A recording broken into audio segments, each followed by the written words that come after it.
Thomas Paine, Thomas Paine, Thomas Paine, Sam Adams, Sam Adams, Sam Adams, Benjamin Franklin, Benjamin Franklin, Benjamin Franklin.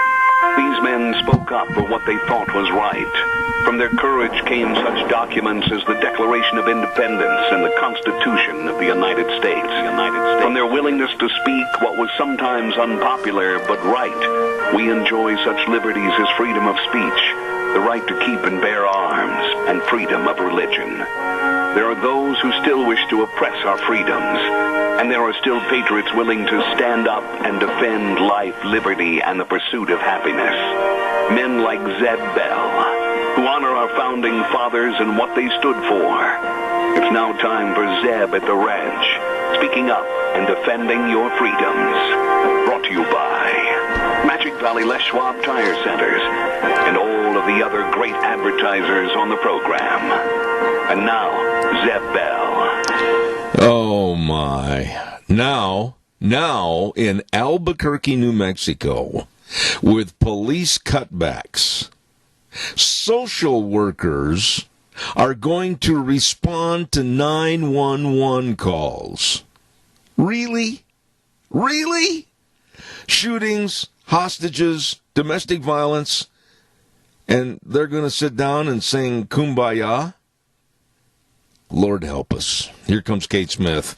God bless America. Boy, do we need it, please. And we need a patriot to call in with our Pledge of Allegiance on this Wednesday.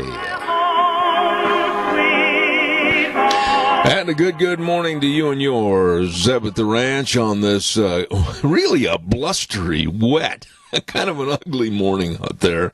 Wednesday, June 17th. And, of course, Zeb at the Ranch brought to you by our Magic Valley Les Schwab Tire Centers. All 7 locations serving you with a very clean, safe environment and the best of tires.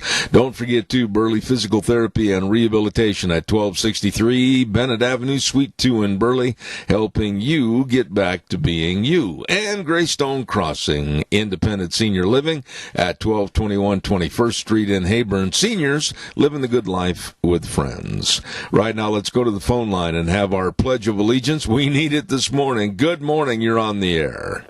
Good morning, sir. Yes, sir.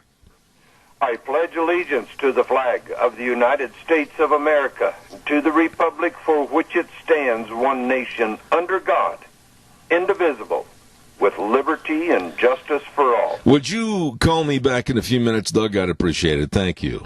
All right, buddy. Thank you much. Right now, thank you, and it's time for the weather forecast brought to you by K&R Rental, and they're located at 256 South, 600 west of Hayburn. I'll tell you what, they are busy this time of the year with all the equipment you need, all the tools you need on both long and short-term rentals. See what you need right there at K&R Rental.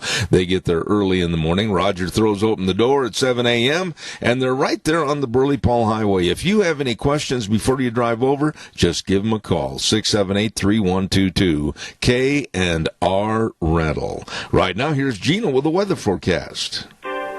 Looks like the rain showers are going to stick around for today, and the winds are picking up, but hopefully by tomorrow we'll see some sunshine. Here's a look at your weather forecast. We are expecting a 20% chance of showers off and on throughout the day, mostly cloudy skies, expecting a high of 61. Winds are going to be picking up out of the west at about 20 miles an hour. Gusts as high as 34 miles an hour tonight. Areas of patchy fog between midnight and 4 o'clock in the morning. Otherwise, partly cloudy skies. We are expecting a low of 42. Winds are going to be dying down just a little bit as well. For tomorrow, mostly sunny skies with a high of 71. Clear for tomorrow night with a low of 44. Friday, sunny skies, high of 77. Then for the weekend, Saturday and Sunday, mostly sunny skies. Highs are going to be in the low to mid-80s. That's a look at your weather for Zeb at the Ranch. She does a great job. Thank you, Gina. I appreciate it. And our weather forecast brought to you by K&R Rental. Wow, these people are so good, and they've got all the equipment you need. Working in your garden or lawn, they've got all the rototillers. They've got everything. All the water lines. They've got it all for you right there at K&R Rental. On the Burley Paul Highway, 678-3122, K&R Rental. Want to also acknowledge our dear friends. I'll be right with you, caller. Stand by. at Ramsey Heating and Electric at 2600 Overland Avenue in Burley. They also get there early in the morning at 7:30 to 5, Monday through Friday, and they provide, as they have for almost 7 decades. Think about that. Almost 7 decades in service to you, all your heating, cooling, and electrical needs. And I'll tell you what, they've got everything, and they've got a staff that is so knowledgeable and so helpful. All you need to do, if you want to call, you can, 678-0459. Open 7:30 to 5 Monday through Friday. Ramsey Heating and Electric in Burley, where they provide warm winters and cool summers. Caller, good morning, and thank you for your call. Well, good morning, and thank you for being who you are. Well, thank you. You know, when President Trump became president, he tried to maintain as many of the holdovers from the Obama administration as he could. And one by one, they have eliminated themselves because of their stupidity and just downright stubbornness. And they had a lot of outside influence from the Democratic Party. Mm-hmm. And my hat's off to the president. Well, I agree with you. I thought you had something else to add to that, but I totally agree with you.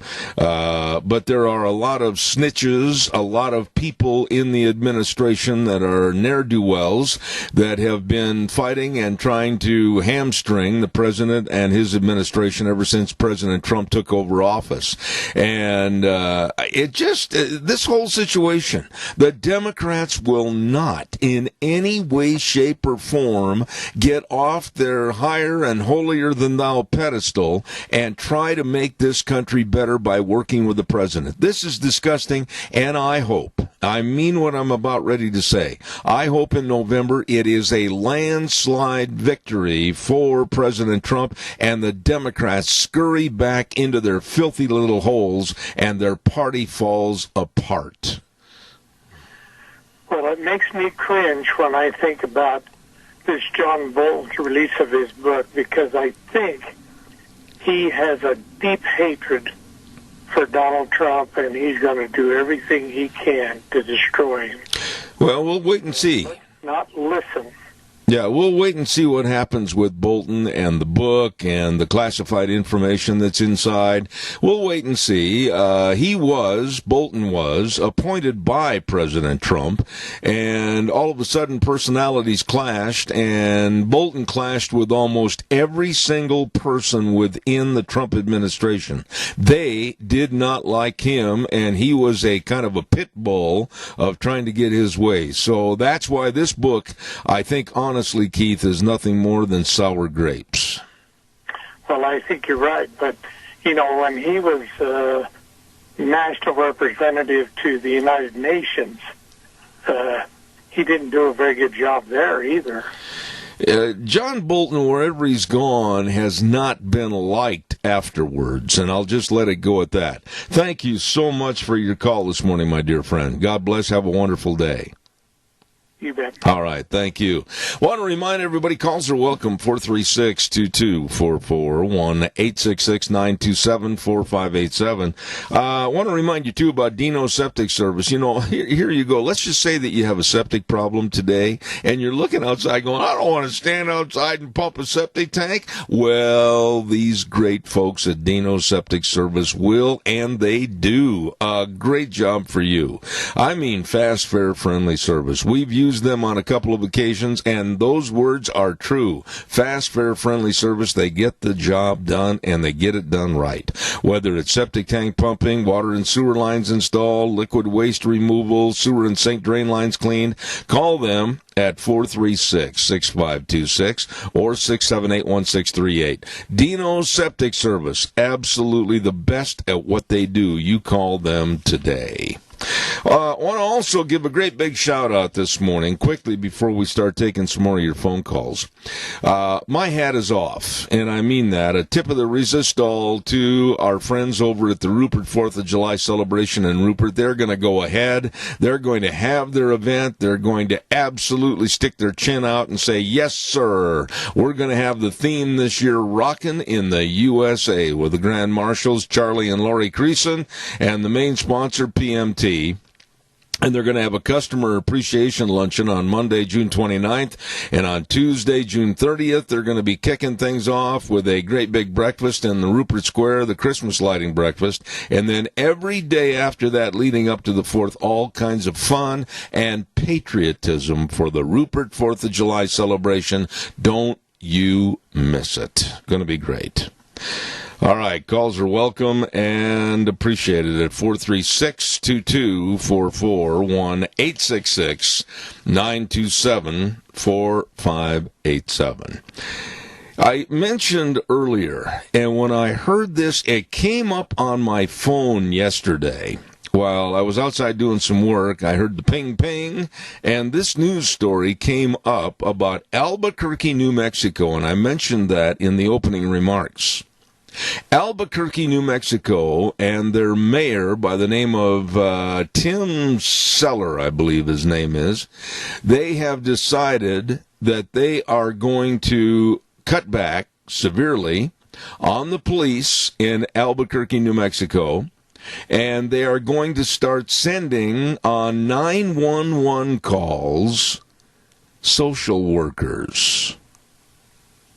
Now, what are your thoughts about this? I mean, whether it's a shooting, whether it's a hostage standoff, whether it's a domestic violence, whatever, you're going to send in a couple of very timid, and rightfully so, social workers to respond to 911 and say, oh, well, we read the book in psychology and we're going to ask you to come out, Mr. Gunman. We're going to ask you to give it up, and we'll all sit around a fireplace and sing Kumbaya and make chocolate s'mores. Maybe I'm looking at this all wrong, audience. But we are opening up a Pandora's box of evil. And out of this box, we're going to see the prevalence and the persistence of MS-13 and other gangs and absolute crime running rampant. And what are they going to send to stop it or quell it? Social workers? Caller, good morning. You're on the air. Go ahead, please. Good morning, sir. That is the most ridiculous thing I've ever heard of. Well, that's why I wanted you to call back. When I got that message yesterday on my phone that was sent out by the Associated Press, I mean, honestly, Doug, I almost fell right over. I could not believe that we are resorting to that kind of so-called police work. Well, social workers aren't qualified to do police work. Duh. Social workers, when I happen to know one that worked in the department that was in child protection, every time they went to a home, they made sure they had an officer with them, just in case things got out of hand. Well, let me... Are not qualified to handle a situation where a man is beating his wife and kids and go in and take them out, because most of them are, and I'm not saying women are not qualified for stuff. They're not physically able to handle somebody who is high on drugs. That there, you're touching on a point right now that we need to elaborate on. And I don't care, and Sean, I got a little feedback coming down my headset line, please.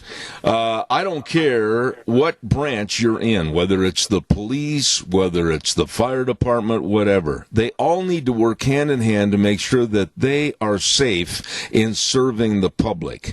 And I tell you right now, Doug, my son is a fireman up in Boise, and I fear for him because in certain situations where there is a drug house, certain situations where there's a problem and the fire department is called in and they have police as backup to make sure that they're there for their safety. And you're telling me that with cutbacks, you're going to have social workers on the blowhorn saying, oh, please don't shoot, sir. We'll sit down and talk about this. I mean, I am absolutely livid as to the stupidity that's going on in this country.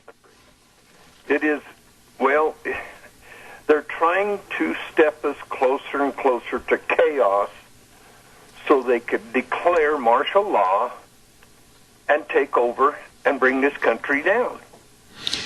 Go ahead. My opinion and my thinking on it. Well, let's just talk about that aspect of it. When you look at no police, and you're absolutely concerned about your family, you're concerned about your property, you're concerned about your safety, and you're behind closed doors, and all of a sudden chaos is reigning supreme. People are coming onto your property taking whatever they want. They know they're not going to be stopped or even trying to get into the house while you and your family are there. Anarchy. And let me tell you this, in Detroit, with the cutbacks on police, already the murders, and this is such a heinous thing to report on, the murders are up 25%.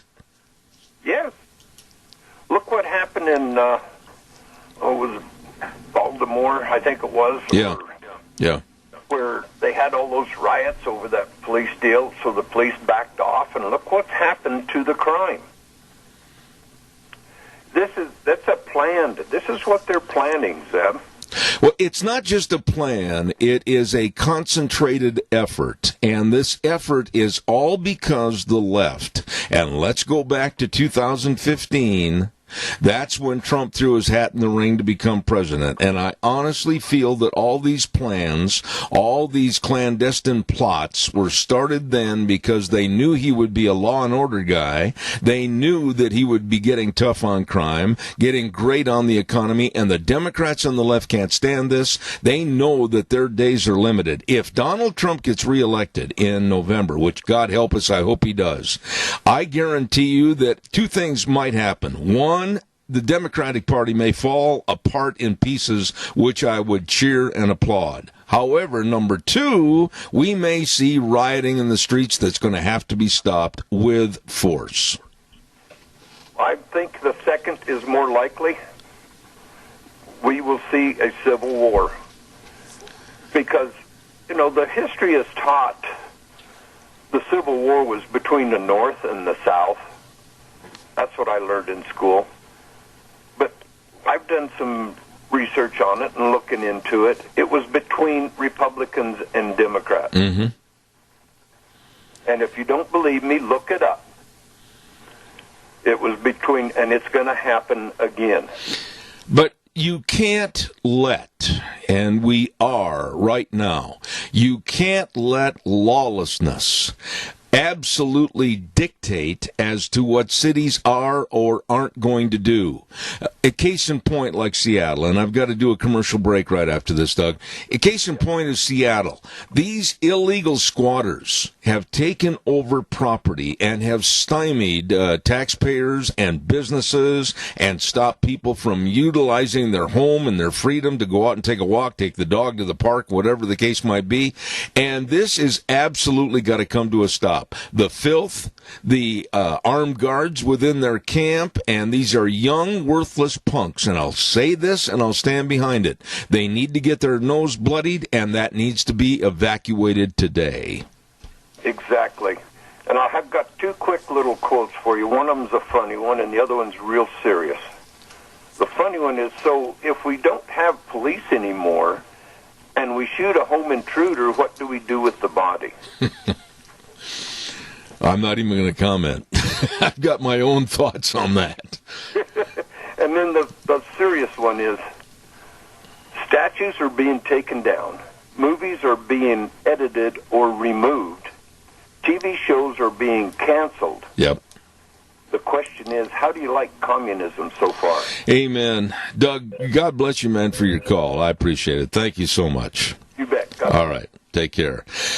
Calls are welcome, 436-2244, 1-866-927-4587. Bennett Boys Auction Service are going to have a sale this Saturday, and it's going to be over in Buell at the Elston Estate Auction at 4400 North, 1547 east of Buell. Starting time at 11 o'clock. Don't forget, they're going to have vehicles, motorcycles, travel trailers, tractors, farm equipment, shop equipment, all kinds of goodies, household equipment, furniture. You better check it out this Saturday over in Buell. Watch for the signs. Elston Estate Auction, managed by the Bennett Boys Auction Service. No sale too big, no sale too small. The Bennett Boys, they sell them all.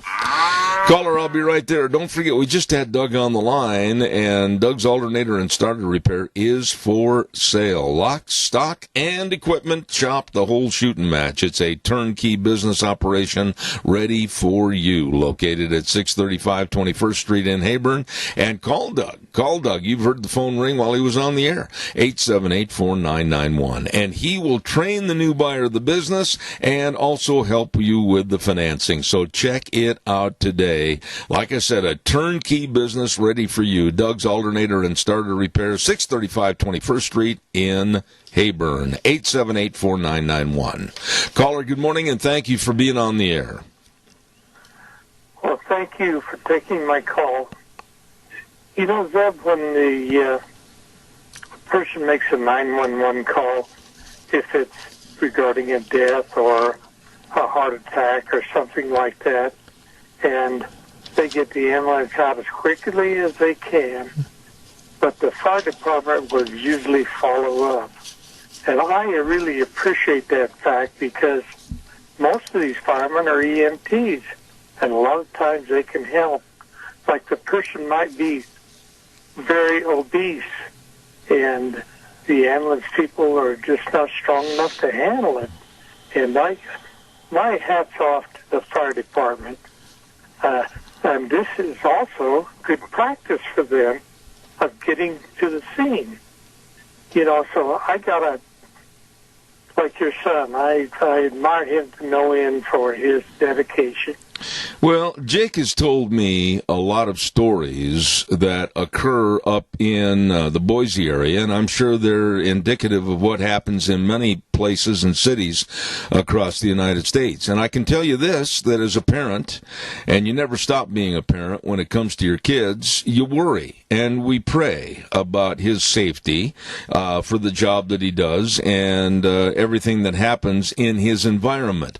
And when you have a chaotic, lawless environment that is being thrust upon us, it makes you worry more. And I just absolutely, Keith, will not stand on this radio program. I will not capitulate. I will not turn over. I will not go belly up in saying that anything in collusion with these rioters and these illegal vermin that have taken over the city of Seattle. They've extorted money from store owners. They're creating a major delivery problem for store owners. Truck drivers do not and will not go in that area. Businesses are going broke, and people are afraid and staying in their homes. Keith, it's time to restore law in Seattle. You know, what would be interesting is like in Albuquerque, a 911 call, the fire department would show up. You know, whether it's a fire or what, that is totally unnecessary. What if a fire started somewhere? They could have been brought under control if this fire truck wasn't being occupied by a frivolous thing. Now, let me ask you a question real quick, and give me a short answer on this, because I don't have a lot of time. The First Amendment with free speech does not involve you overrunning someone else. Your free speech is freedom of thought, to express yourself, etc. But where does it say in the First Amendment that you have the right to take over a city area and hurt somebody else because of not being able to run their business or not leave their home or not drive someplace? That's not the First Amendment, and that's not the exercise of free speech. It's nothing more than chaos and anarchy. That's a good example. Is in Michigan, you can't go out fishing in your boat if it has a motor on, but you can go out in a canoe. Yeah, it's dumb. That's free speech there. Yeah, and also trying to rule over us. Yeah, Governor Whitmer is out of her league. I mean, she shouldn't even be a substitute politician. She's absolutely turned in her uniform. She's a very dumb woman. I've got to run. Thank you very much, Keith. Appreciate it. You bet, Mike. Let's not forget, tomorrow the weather's going to be nice. Now, I'm going to say this, caller, I'll be right there. Don't go away. Tomorrow the weather is going to be nice, and we're going to be at Denny's restaurant at 11:30, and I believe they're going to be having chairs and tables set up outside for kind of a summer party. I'm looking at temperatures, according to the sheet, that might be up into the 70s, and sunshine. Oh, let's hope so, at America's Diner, Denny's restaurant at 611 North Overland and Burley. Great food, great people, and they're going to have a kind of a duck pond for prizes and giveaway items. It's going to be fun. Come on down. I urge all my lunch bunchers to be there at Denny's restaurant tomorrow, 611 North Overland and Burley, America's Diner. Caller, good morning. You're on the air. Thank you. Good morning, Zeb. I'm going to have to hurry up. Just got my nurse come in. Anyway, it sounds to me like these states that are controlled by Democrats are being let have their way. And it's just insanity. Everything they touch, they destroy. They've got the most wonderful policy of premeditated murder for their main issue, and the Black Lives Matter or BLM, whatever you want to call it. It's just plumb insanity.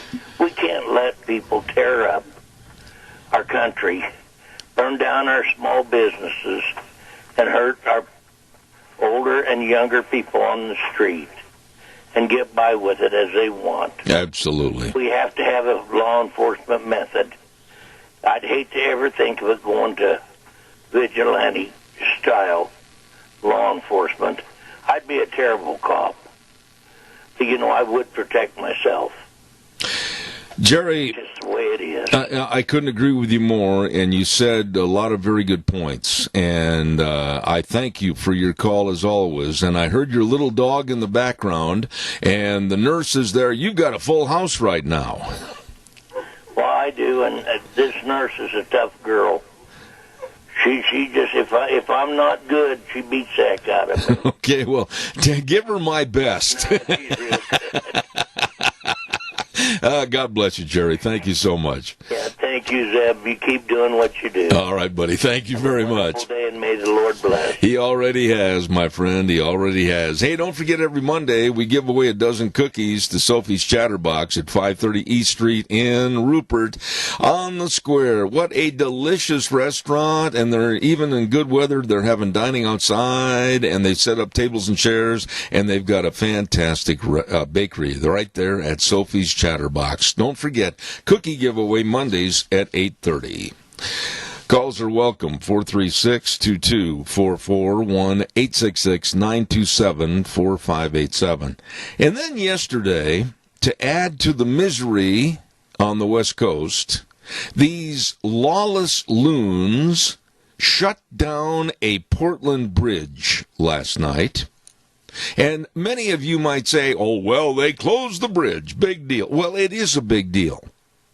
Truck drivers, commerce, emergency service vehicles, doctors, everybody had to find a way to turn around and go another direction and add miles and miles and miles onto their destination point because of lawless loons taking over a Portland bridge and creating hardship for everyone. Where in the world does it say, folks, that these lawless people, illegal people, and they are illegal, like in Seattle and in Portland, where does it say that they have rights being and creating an illegal situation over and above your rights as taxpayer citizens? The police and the fire departments, they should be there with the water cannons and the dogs, and they should say, sick 'em. This is breaking the law and creating a major problem and, in many cases, health hazard for God-fearing people that are trying to do their job or get to the hospital or take somebody on an emergency route to the hospital that might be having a heart attack or whatever the case might be, and these loons are blocking a bridge, thumbing their nose at these circumstances? Caller, good morning. You're on the air. Good morning, Mr. Bell. You know, I don't know why President Trump can't get the military in and just do away with these people. If these people blocking the bridge, if someone dies because they can't get through, they should be charged with murder. Absolutely. I could not agree more. And I'm thinking back to a story, and I wished I had it in front of me, where a gentleman was in a pickup truck, and his wife was having severe problems. It was the birth of their first child. And I don't remember the location. I don't remember the state. All I remember is there was violence, and there was people that are disrupting the traffic and everything. And this lady nearly died, and the child did. The child did not make it. And I'm sitting there going, you know, Donna, I'm sitting there going, what would I have done in that same situation? And I know it sounds very callous to a lot of people, but, you know, lock that truck in four-wheel drive, and I'm going through. My wife and her life and that baby would mean so much more to me than the vermin that's trying to stop and protest. Oh, no, I totally agree. I don't play chicken. They'd lose. If it came right down to my life, theirs, and they were blocking my entryway, I'd slap it in four-wheel drive and go right over the top of them. Did you see, I just can't imagine this, Donna, but did you see the news showing these punks, these worthless punks in Seattle that are carrying AK-47s within the armed camp of their CHOP or CHAZ or whatever they want to call it, and basically looking in disdain at anybody from the news media and threatening people, telling store owners that they have to pay a protection fee. Donna, this is America. Don't we have laws and respect for laws anymore? Why aren't they just absolutely moved out by 10:30 this morning? You know, we do have laws, and we do have a wonderful police force. And they need to be, their hands need to be untied, put their uniforms on like they do every single day. Get in there and get her done. Yeah, I don't want anybody to call this program and tell me, well, they have the right to protest. Everybody has the right to protest. Donna, you have the right to protest. I have the right to protest. But you do not have the right to infringe on someone else's job, someone else's health, someone else's family situation, and that is where the illegality comes in, and they need to be squashed like a bug. Oh, I'm right there with you. I'd love to put the first one underneath my foot. It's got to stop. I'm not a violent person, and I don't suggest somebody be violent. But you know what? If they get in your face, I have a Class A personality just like you do. Can you imagine what would happen? Well, I don't want to, and I'm being very honest about this. I don't want to imagine because it has to happen. We are allowing lawlessness to hurt God-fearing taxpayers in this country, and you have to draw the line. Where do these people that are creating chaos have more rights than you as a citizen that obeys the law? This thing is turned upside down, Donna. It has, and you know the Democrats are right in there with them. That's right. there was I don't know how we're going to fix it, but I just know that we, the people, need to stand up and take our country back. Amen. Little boogers. I agree. I got another call, Donna. God bless you and George. I know George isn't up yet, but when he wakes up at 1 o'clock this afternoon, tell him I said hello. I will. All right, thank you. Have a great day. Okay, thank you much. Caller, good morning. You're on the air. Go ahead, please. Good morning. I remember last summer when the road was blocked, I-84 was blocked down there about by the Valley Interchange. If you got past that exit, boy, you were stuck there until they cleaned up that wreck. Now, I can imagine what it's like in Portland with all the traffic they have. If you get into, there's no way you can turn around or anything. That's right. It's just, you're just stuck there. Well, we have seen so much of this, Keith, whether it was in New York City, I think it was on the Visano Bridge a couple of years ago, and there's been other places where these people that absolutely have no respect for other people, and they close things down, and they're basically saying, we don't care about your life, we don't care about your family, we don't care about anything, we're just going to go ahead and stand here right in your way. They've got to be taken down. They have to be taken down. I looked at that situation on television last night when some of the cameras that were allowed to go into that encampment, the filth and the drug abuse and the absolute slugs that call themselves human beings that were in that encampment, the armed guards, the young worthless punks that absolutely are defying the law. Keith, this has got to stop and it's got to end. Well, the problem is, too, these people are probably being paid handsomely for disturbing others. Yeah, it's really interesting that you can be demanding of the city of Seattle and say you want this, you want that, and on the other side of the coin, you don't have a job, you're not a contributing citizen to society, and you're causing all this trouble. You're the lawless, but yet we cave into those demands. What is wrong with this picture? Well, it's these people that are being paid to keep the fire burning. Yeah, I bit my tongue, and boy, does it hurt. The Black Lives Matter, for instance, a very Marxist, power-mongering control group that absolutely is a major factor in this disruption and unrest, and we're doing that. And by the way, let me also say something to you that maybe you don't know. There are major corporations like Nike, Adidas, Procter & Gamble, and Walmart that are contributing to these malcontents and these Black Lives Matter to stir up more trouble. As a matter of fact, it's been estimated that they have supplied over $230 million to these people. Keith, this is crazy. It is absolutely crazy, but I have no respect for Nike. I would not buy any of their products, period. Well, that's my thought. Well, I appreciate it, Keith. Thank you. You're a great friend and listener. Appreciate it. Good morning to you, and have a great day. Thank you. Caller number 2, you're on the air. Go ahead, please.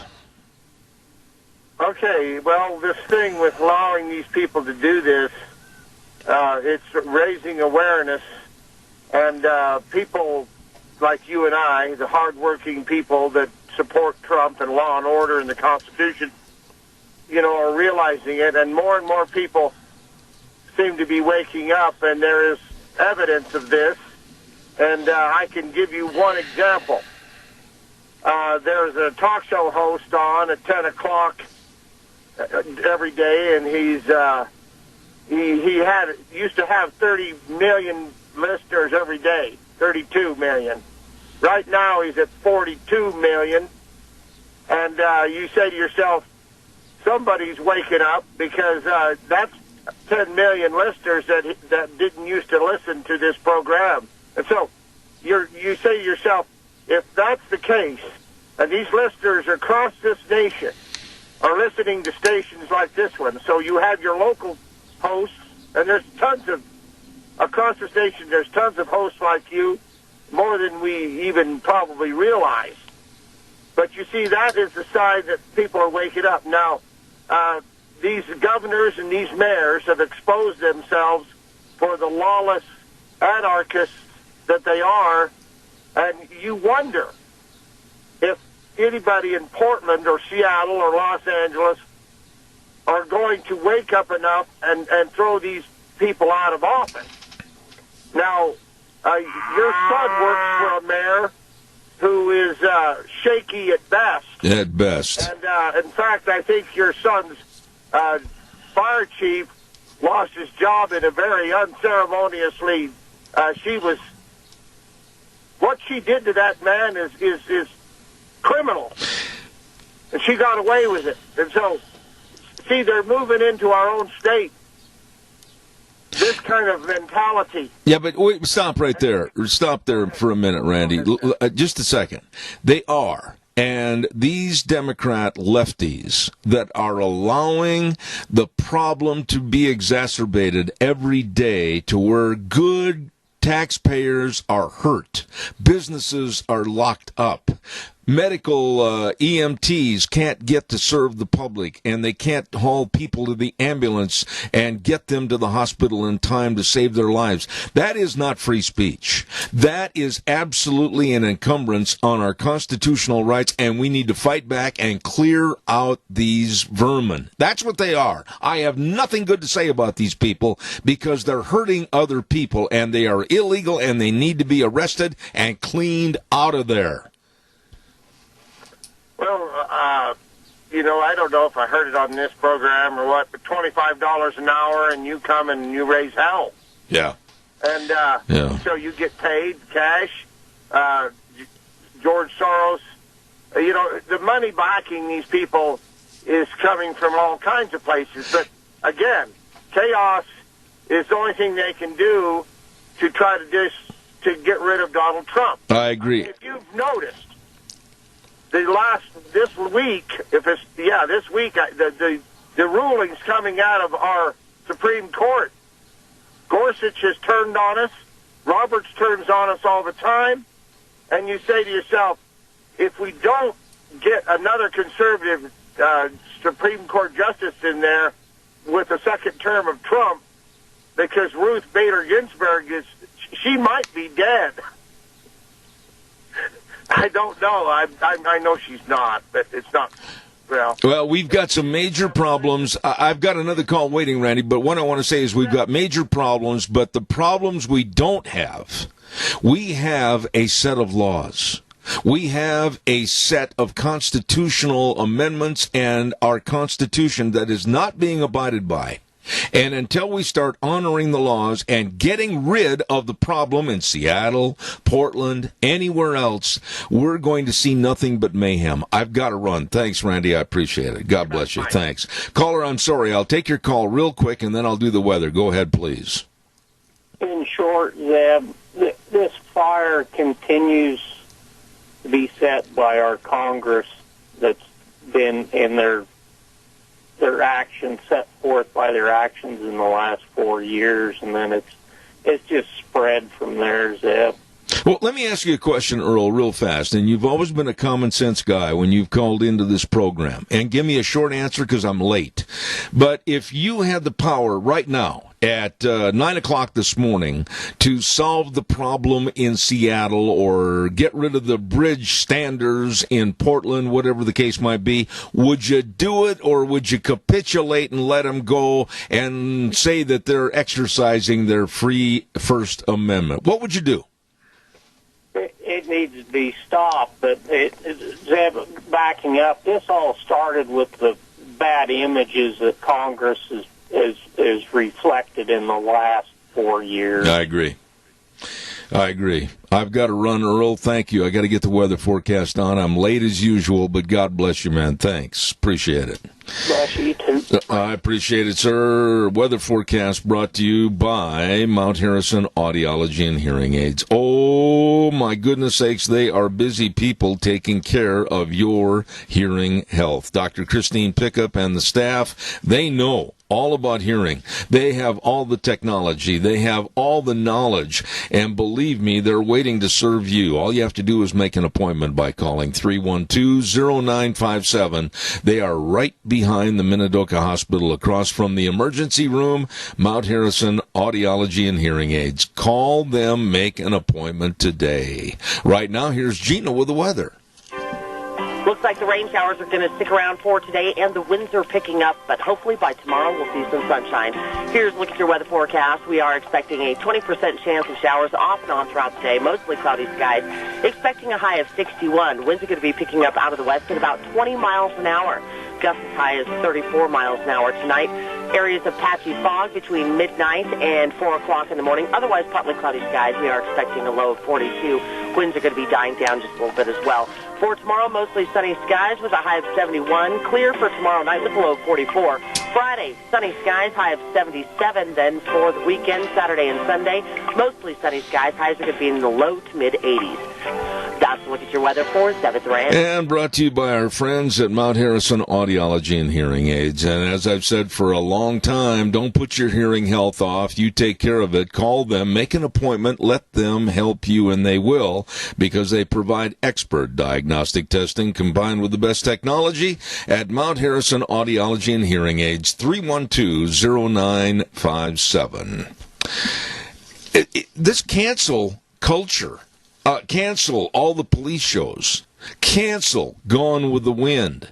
Cancel this. Cancel that. Burn down this statue. Break that statue. Drag it through the streets. Cancel culture. Now, and this is so ridiculous. This is so insane.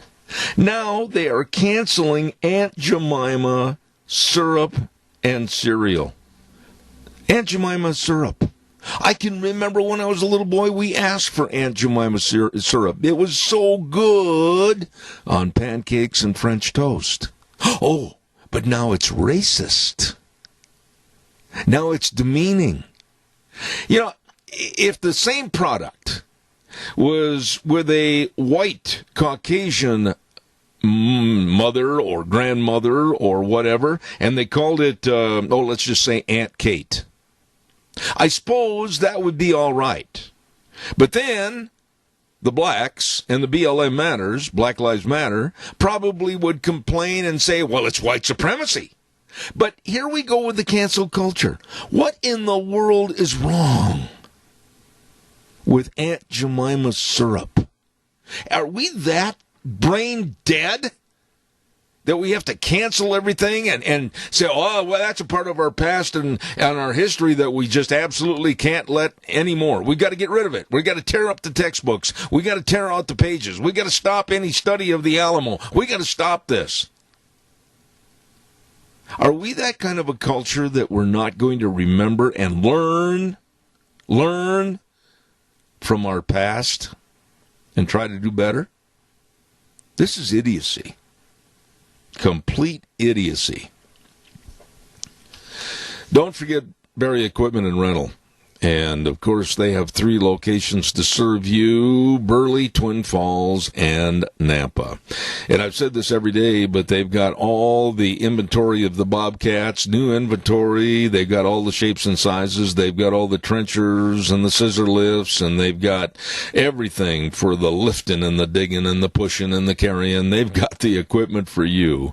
And also the Doosan wheel loaders and excavators. Great financing programs to buy, super lease programs at Berry Equipment and Rental. And they'll even teach you how to run the machine before you leave the property. I'll tell you, you'll feel like a pro. 159 West Highway 30 in Burley, 465 Addison Avenue West in Twin, and the Napa location for Berry Equipment and Rental.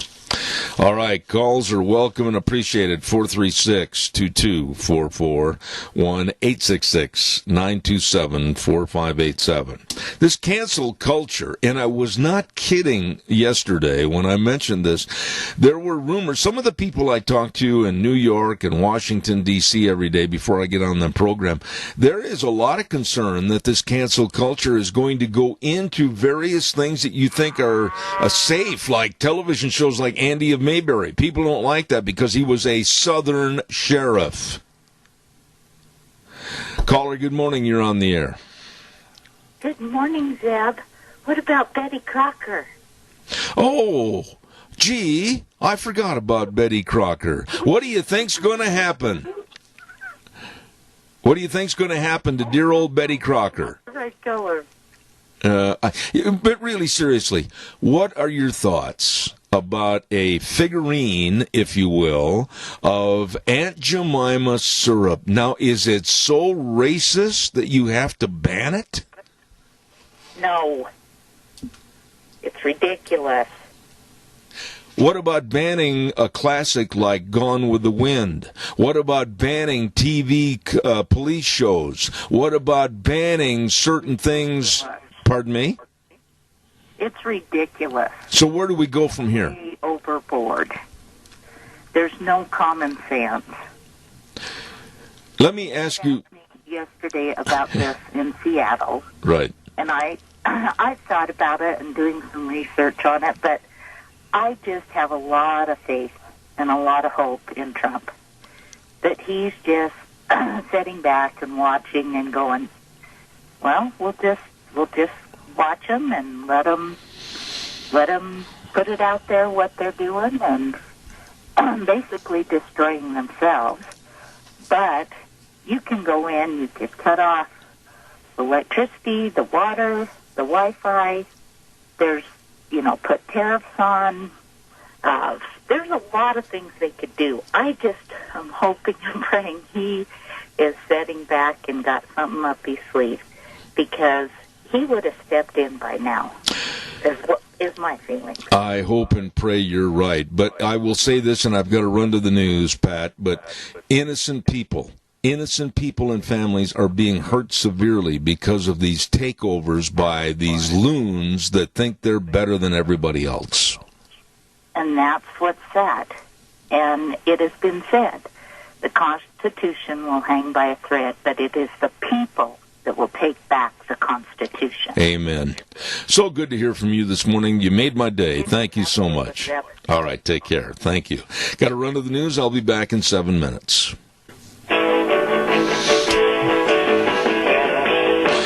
And a good morning to you. Zeb Bell, Zeb at the Ranch, and brought to you by our major sponsor, your Magic Valley Les Schwab Tire Centers. All 7 locations serving you with very safe, clean environments and the best in tires. And along with our friends at Burley Physical Therapy and Rehabilitation at 1263 Bennett Avenue, Suite 2 in Burley, helping you get back to being you. And Greystone Crossing Senior Living at 1221 21st Street in Hayburn. Seniors living the good life with friends. Right now, let's have this good word for our friends at Western Waste. From the canyons of the Snake River and all across southern Idaho, we're all at your disposal. Western Waste Services, we care about our community, our resources, and this free land. Western Waste Services is lending a hand, always at your disposal. Western Waste Services. Thank you very much, Western Waste Services. They are so great to work with. I remember earlier this spring we needed some dumpsters delivered, and we were going to clean out the garage, clean out the basement, clean out everything, including my office. And we had them deliver a dumpster, and then you fill it up, they come and get it, and by golly, it's so efficient. If you need to clean something up, clean something out, they've got the dumpsters in various sizes. Give them a call. Western Waste Services, always at your disposal. Call 734-6969. Oh, my goodness sakes, a little blustery out there today, and tomorrow it's supposed to clear out, and we're supposed to have sunshine and 70 degrees. We'll look forward to that. Want to remind you, too, about Hanson Mortuary at 710 6th Street in Rupert with Joel Heward, his family, and the staff at Hanson Mortuary, serving you and your family. And serving is the key word. They provide families they serve the best possible support and comfort, and always with the highest ethical standards and unquestioned integrity. It's a difficult time, very difficult time, when there's the passing of a loved one, and they are there to help you. Hanson Mortuary at 710 6th Street in Rupert, and the number 436-5636. Remember, Hanson Mortuary in Rupert. And Joel Heward also serving you and your family at Morrison Payne Funeral Home on East Main in Burley. Want to remind you before we go to our guest, too, about our friends over at Burley Physical Therapy and Rehabilitation, Nick Greenwell. Wow. I mean, he's going to be on the air with us tomorrow. We're going to talk about not only Burley Physical Therapy and Rehabilitation, but also Elite Fitness. Both of those businesses helping you have better health. And all the physical therapists over at Burley Physical Therapy, they are very, very qualified, very knowledgeable about all the exercises and the use of the hydrotherapy pool to get you back to being you. Call for an appointment at 678-1191. Burley Physical Therapy and Rehabilitation, 1263 Bennett Avenue, Suite 2 in Burley. Let's go to the phone line right now, and my good friend that I owe so much wine to, Dave Bego. Good morning. Good morning. Are you whining this morning? No, you are. You're the one that whines all the time. Now that we've settled that with a bunch of dead air, let me just get right into serious matters this morning. Dave, you and I are fairly close to the same age, and I think it goes without saying that neither of us have seen anything so ridiculously dangerous as what's going on in this country with the Black Lives Matter and Antifa and Seattle takeover and the cancel culture that's sweeping the nation and the destruction of property, the sculptures and all the statues. What do you think about all this? Zeb, it's, and I've said this to you many times, it's the left, trying to bring down Trump and take over this country in this election in the fall, and they're going to continue to do it. The sad thing, though, Zeb, is that, and I just got an article yesterday from Conservative U.S., that there's 269 companies who are supporting Black Lives Matters and Antifa riots. Yeah. And the reason they're doing it is because they don't want any of these riots in front of their buildings or stores or whatever, and they don't want people coming after them in the press or anything like that. And so they're just supporting it, and that's the wrong thing to do. We need to have some backbone in our life, and these companies across the country need to do that. And these are a lot of major companies too. Well, I'm going to go ahead and name some. I already did on this program first hour. Nike, Adidas, Procter & Gamble, Walmart are just a few of the estimated over $230 million that's been donated to help Black Lives Matter shatter our world. I am fed up with this garbage, and that's what it is, garbage. Nobody's going to change my mindset on this. I'm fed up with the human garbage that's taking over Seattle and hurting other people and their lives and their business. We have got to take out the trash, and I mean that literally.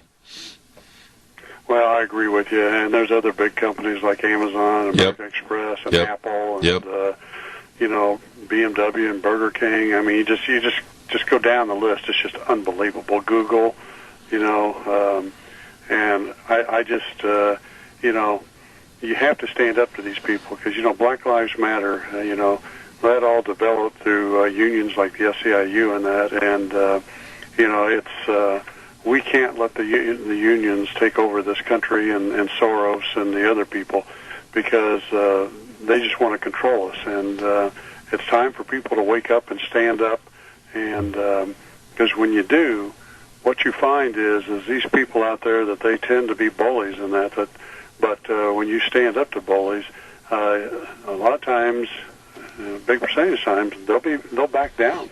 Dave, but wait a minute. I mean, I consider you one of my best friends, even though we've never shook hands and met face to face. You've been on this program for a long, long time, and you give straight answers. Once you have given basically an extortion fee to Black Lives Matter or whomever, saying, oh, please don't burn down our business, oh, please don't riot in our parking lot, whether it's Adidas or Nike or Walmart or Procter & Gamble or whomever, once you've opened the bottle and paid, it's pretty hard to stop that movement. Well, it is, but you have to look in the mirror and realize that you've not gone in the right direction, and you got to stand up and find a way to move in the right direction. And we need companies and people and politicians all across the country to do that. You know, right there, I'm going to say this, and I really don't give a rip who's upset about it. I can't stand the Democrats and the loony left because they will do nothing. They will do nothing to support this president in an action that may curtail some of the violence. They won't do anything. But I also condemn and damn the Republican Party for their laziness and slovenliness for not taking this thing by the horns and saying we've got to clean up America. I agree with you, Zeb. And, you know, when I fought the SIU and I wrote my books on that, I spoke a lot all over the country, and I spoke in Washington to Congress and the Senate, and you know, I learned a lot of things in talking to politicians on both sides of the aisle, and there's a lot of them that, you know, shook their heads and agreed that they didn't like what was going on, but when you try to get them to stand up and do something to stop what was going on and protect employees' rights and Americans' rights, it was just very hard to get anybody to do it. But, Dave, what about Seattle? I mean, honestly, it could be very easily right there in Indianapolis with you. It could honestly be right in your backyard. This is a problem that has got to be stopped. It's got to be curtailed. You have young punks, worthless young punks that are armed with AK-47s. The filth, the drug abuse going on within that 7-block area. They have taken over the area. They have curtailed business owners. They can't get to their businesses. Truck drivers can't make deliveries. Private citizens are scared to leave their homes to go walk the dog or go grocery shopping. This is an infringement on people's freedoms in America, and nothing's being done. I say, whether you agree with me or not, bring in the dogs and the water cannons and be out of there by 3 this afternoon. Yeah, we gotta you know, fight back and do things and get people to break up these things and move on. And you know, I mean, we don't have to be deadly about it, but we do have to get the riders' attentions, the other people's attentions, and get them to understand that we're not going to put up with it, and they need to move on in life. And you know, and this racism thing that's going on is crazy because you know, people in this country, whether they're black or white or yellow or pink polka dot or whatever, okay, and I'm being a little funny there, but I used to use that in my speeches when I spoke to people. It's America has opportunity for everybody if they're willing to stand up and work hard and persevere and do the right things and find a way through life. And I think it's great. And I just saw a video from Lou Holtz. I don't know if you remember him, football coach for Notre Dame, right. And he talked about this stuff, and he was spot on, and he did a great job. But you know, we have opportunity for everybody in this country if they're willing to go out and work hard and do good things and be good people and persevere. Absolutely. Dave, we've got a caller with a comment or a question. Go ahead, caller, quickly. You're on the air, please. Yeah, I just wanted to say, since Chaz there in Seattle, you know, has declared themselves an independent nation, let's treat them like an independent nation we're at war with and send in the military. Well, it's a comment. I'll have Dave respond. Go ahead, Dave, please. Well, I think the government, both in the state of Seattle and our state of Washington and Seattle and the federal government ought to get together and come up with a program and a group to go in and stop this thing. And they need to do it soon. And, you know, one of the things, again, that people need to understand about this, in all the major cities where we're having the biggest problems, like Seattle and Minneapolis and New York and Los Angeles, these are heavily unionized cities. Mm-hmm. And, in fact, just more came out, an article this morning that janitors in, which is the business I'm in Minneapolis and also in Denver, are out protesting and demanding greater protection for themselves and more things. And these are all members of the SEIU. Yeah. And they're just trying to continue to push this thing forward. Let me ask you something and be definitive about an explanation on this, if you would. And I got a little feedback there again, Sean. All of a sudden it came up. What about police unions? What about the keeping, perhaps, of the very, very, very small percentage of bad cops through the unions? How do we go through and solve that problem? Explain that to me. Well, I think that the police unions have to be brought in and set down, and it's have a very strong and detailed conversation with them that this stuff has to stop, and that if they don't stop this stuff because they're behind it, we're going to do something to eliminate the police unions in this country.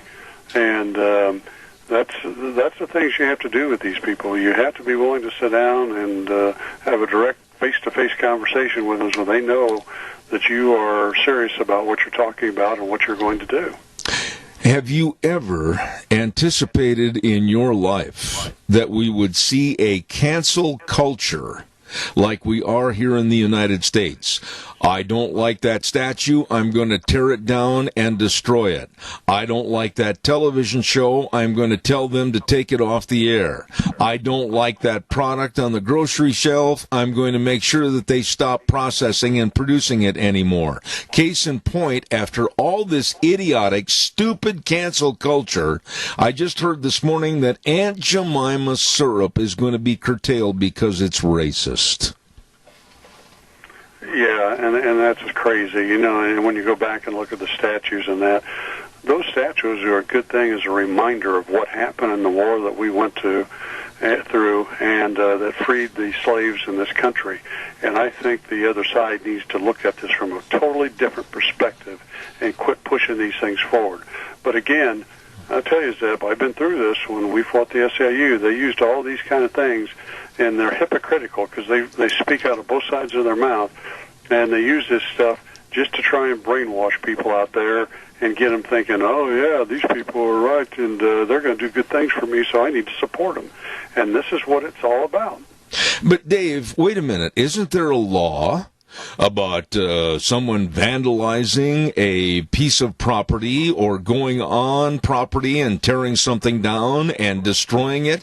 Gee, Dave, why aren't these people being arrested for vandalism? And the idiots that are doing this, they really don't know a lot of their history. Some of the statues they've torn down and destroyed have been for abolitionists that were against slavery, and they were fighting for the black race. Yeah. Yeah, and I agree with you, but again, I've been through this, and when we went through this, and I know other cleaning companies went through it, they had things destroyed or picketed, and things like that. But it was really tough to get the police and the government involved to stop this stuff, and we need America to stand up. I wish I knew how to do that. I'm trying all I can on this program, and then I hear about the Albuquerque, New Mexico mayor that said that from now on they are going to have social workers respond to 911 calls because the mayor said the social workers, probably would be better handling the situation. Oh, please tell me your thoughts. Well, I saw that. I didn't get to read the whole article, but I'm really shocked and surprised that they really believe that. And I think that we need to uphold our police in this country, but we need to make sure that they're not pressured by the unions and the union bosses, and that they do the right things. And, here's the other thing, Zeb. A lot of police officers across the country, and I got an article this morning from my high school basketball coach that the last 96 hours it talked about all the police officers that were shot or killed over the country in different places like Las Vegas and Buffalo, New York, and New York City, and Chicago, and Oakland, and it just goes on and on. And America needs to hear this thing. Like in New York, 33 police officers were injured during the riot. Yeah. And it's just things that people need to know what's truly going on. And here's the problem we have, Zeb, and this is why it's really hard to get across. Because the media is controlled by the unions, they won't put this stuff out to the American people. That's true. Absolutely true. Speaking of labor unions and speaking of problems, and here's something that is near and dear to my heart, and I'm not at all taking this lightly. It's very serious. Major League Baseball and the Players Association, I think, have absolutely stepped in it permanently. The players are saying they're not going to play because they're not going to get enough money in an abbreviated season, and the owners, of course, putting up all the money and paying for the stadiums and paying for all the optional help of having your stadium cleaners, your food vendors, and everything else. Here are the players that are multimillionaires, and they're saying that they won't have an abbreviated season without X amount of dollars on their contracts. This is insane. Other people, jewelry store owners, maybe sporting good owners, whatever, they're all going broke, and baseball players show this greed. Damn them. That's how I feel. Yeah, it's sad what's going on, but you're talking about unions again that are controlling that. Same with the NFL, and they're just allowing the unions to control the sports. Yeah, but you mentioned the NFL. Again, I'm going to go back to this because it's so repulsive to me. The NFL, basically with Roger Goodell, one of the biggest pieces of milk toast and a wussy that ever was a commissioner of any sport, now is coming out and apologizing to the players, saying, "Oh, we're so sorry that we asked you to stand in respect of our flag." What are we coming to in this country, Bigo? Well, it's sad. It really is. But again, it's behind the scenes. It's the intimidation tactics that are being used against him by the union, and he doesn't want to stand up to it. And it's easier for him just to say, "Okay, I'll say what you want me to say." And this has happened, and it's not all unions, because there's a lot of good unions out there too, especially trade unions that do good things for their members and that. But there's unions out there that they want to control everything, and they stand up and they do this kind of stuff and intimidate people, and it's sad when it happens. Let me ask you a final thought here this morning. I've got about a minute left. Your thoughts on over 1 million people asked for tickets to get into the Trump rally in Tulsa, Oklahoma this Saturday. Over 1 million, and I think the venue only holds about 13,000. Woo! What does that tell you? Well, I think people understand that Trump is doing the right things, and they want to keep him in as president because the country was moving in the right direction. And I hope that it continues to go this way, and people understand and wake up, and he is reelected in November. Absolutely. Dave, I extend to you the very best. Thank you for sharing your time with us on Zeb at the Ranch every Wednesday. Thank you much, and we'll be in touch, and your wine is in the mail. Oh, thank you. I look forward to it. Take care. Have a great week. See you later, buddy. Good man right there. Dave Bigo in Indianapolis, Indiana. Hey, I want to remind you, tomorrow's a big day, and I'm praying for some good weather. It's supposed to be nice. And Denny's restaurant is going to have tables and chairs set up outside tomorrow, and we're going to have lunch bunch down there, and we're just looking forward to it. And it's kind of a summer fun party at 611 North Overland in Burley at Denny's restaurant. Oh, delicious food. Really, really nice people serving you at Denny's restaurant. And they're going to have kind of a duck pond set up to where they're going to have drawings for prizes. It's just going to be a lot of fun. Come on down. Starting tomorrow. And, of course, they're going to have this summer fun party lasting through the weekend at Denny's restaurant, America's Diner, 611 North Overland in Burley. Really nice people. I want to also mention to you about our friends over at Let's Ride. You know, you need to get out of town. You need to get out of the office. You need to get out of the house, and you need to get on a four-wheeler or a side-by-side and just go up in the hills. I mean, just get away. Well, the best place to find out more about side-by-sides and four-wheelers is get a hold of our friends at Let's Ride, 270 Highway 24 between Rupert and the World. Number to call, 436-4771. Their hours are Monday through Friday, 9 to 6, Saturdays, 9 to 2. And believe me, they've got a showroom full of fun. Stop over, all the accessories, everything for you, and a super service department to keep you running. Let's Ride, 270 Highway 24 between Rupert and the World. It's where the fun is sold. Absolutely. Another great place over there, if you're in that area, and I mean this because they are so service-oriented in helping you and protecting you, Cameron and Siemens Insurance, Highway 24 in Rupert. Life insurance, health insurance, retirement planning, employee benefits, all of this and so much more. All you need to do is call, make an appointment at 436-4424. Todd and the crew, they are really devoted to serving you. Cameron and Siemens Insurance, Highway 24 in Rupert. You give them a call today.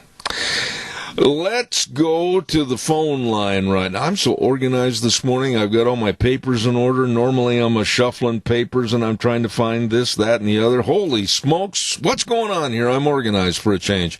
We are going to visit with the communications director at American First Action and a former special assistant to President Donald Trump. Hello, she's been here before. Kelly Sadler, how are you? Good. How are you doing this morning? I'm not too bad. I remember vividly when you were on the program last, we had a very good discussion about what's going on, what needs to happen, and how come it's not. What are your thoughts this morning as we look at the turmoil and the chaos that the left and the Democrats, I'm going to be blunt, are causing against this administration? Well, you know, I feel very optimistic this morning. Yesterday, the president signed a historical executive order on safe policing for safe communities, and he took the first step. And today in the Senate Republicans, led by Tim Scott of South Carolina, are looking to introduce their bill. We will see, you know, how this works itself out. Democrats want to play politics with this and not bring it even to the floor. I think a lot will be revealed today about their true motivations. The president has taken leadership on this. The Senate Republicans acted quickly, introduced a 100-page plus bill on the issues. This is bipartisan. A lot of these, you know, police departments and the bad cops need to be identified and not just shuffled from one department to the next, and the unions can't cover up for them, and it'll make everyone in this country better off and safer and still protect our men in blue, who the vast majority of them put their lives on the line every day to protect us. You know, Kelly, I'm an old man, and I can remember vividly growing up, Democratic senators like Hubert Humphrey that would reach across the aisle and work with the Republicans, and conversely the other way. And right now, the Democrats, and again, if you don't agree with me, go ahead and say so, but the Democrats will not give 1 inch. They will not give one attaboy to President Trump. They are set in their trench, and they're going to be negative all the way till the election. Am I wrong? Oh, no, you're absolutely right. I mean, they've tried to resist him from the moment that he won the presidency. I mean, he's been through so much, and they've tried everything that they could possibly do to get him from office and to delegitimize him. And the effort continues. But despite all of that, he is making bold, decisive actions. He's listening to, you know, the police officers. He's listening to these minority communities. He is listening, and his team at the White House, led by Ron Smith, who I used to work with, who's just extraordinary, has, put forth an executive order in the Senate. I know they've been working hand in glove with the Senate and Senator Tim Scott, who's been at the forefront of this issue. And really what they're proposing is not controversial. They're basically saying that, they're banning chokeholds from police officers unless the police officer's life is threatened. They're taking on the unions and saying, if you have a record if you're a bad cop who has got a record, that should be identified, and letting the DOJ set these standards for every police department across the country. So if these bad cops are identified and taken off the streets, and that's really something that we all want. And it's something that the police officers themselves want, because they don't want the whole profession to be, really discarded and discredited by a few bad actors. Everything you said was spot on, but I'm going to back up a little bit, and I'm going to use some of the words you just mentioned, and I'm going to make it applicable to the situation in Seattle. We have to take these bad actors, these illegal folks up there in Seattle, off the streets. They are hurting taxpayers, they're hurting businesses, they're hurting commerce, they are illegal. That's not a First Amendment issue whatsoever. This has got to stop. What are we going to do? No, what's happening in Seattle is an absolute travesty, and it can't continue on like this. The fact that it's continued on for several weeks now is, my mind is kind of blown. But you have a mayor of Seattle who's calling this the summer of love, right? And then you have a police commissioner who's saying the exact opposite, that 911 calls have spiked, that they're not able to get in there and give the people that are in there protection and help. And this situation will resolve at the local level. The president has said, if it continues on, he's looking at things that he can do from the federal perspective.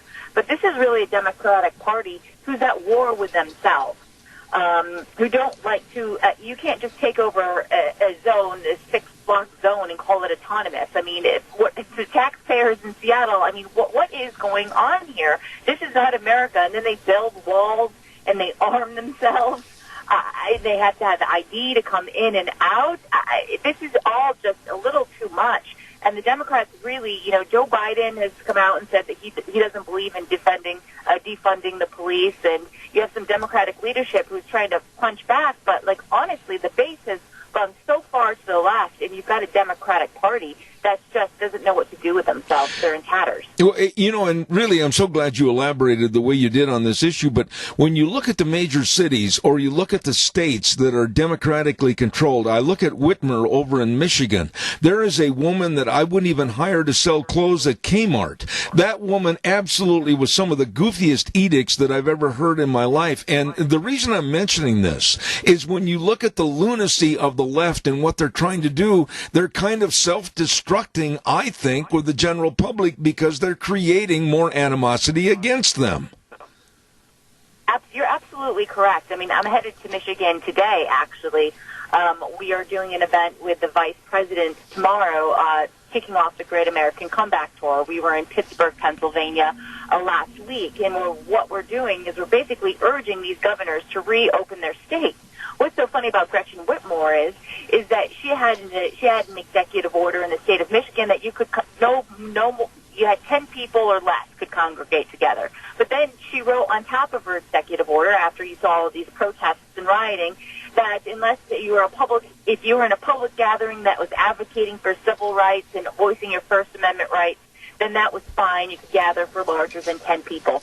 So we're going to put that to the test tomorrow and go out there with the vice president. We have a crowd of about 250 people there, all wanting and urging her to reopen the state and fighting for their First Amendment rights. So we'll see how that all goes down tomorrow. But the double standards and the hypocrisy that you can go out on the streets in thousands and protest, but you can't go to a church and congregate, or you can't have a funeral for a family member who has just passed away. This needs to change, and I think the American people are becoming fed up with it. Absolutely. We have a caller with a comment or a question. Good morning, caller. Quickly, you're on the air. Thank you.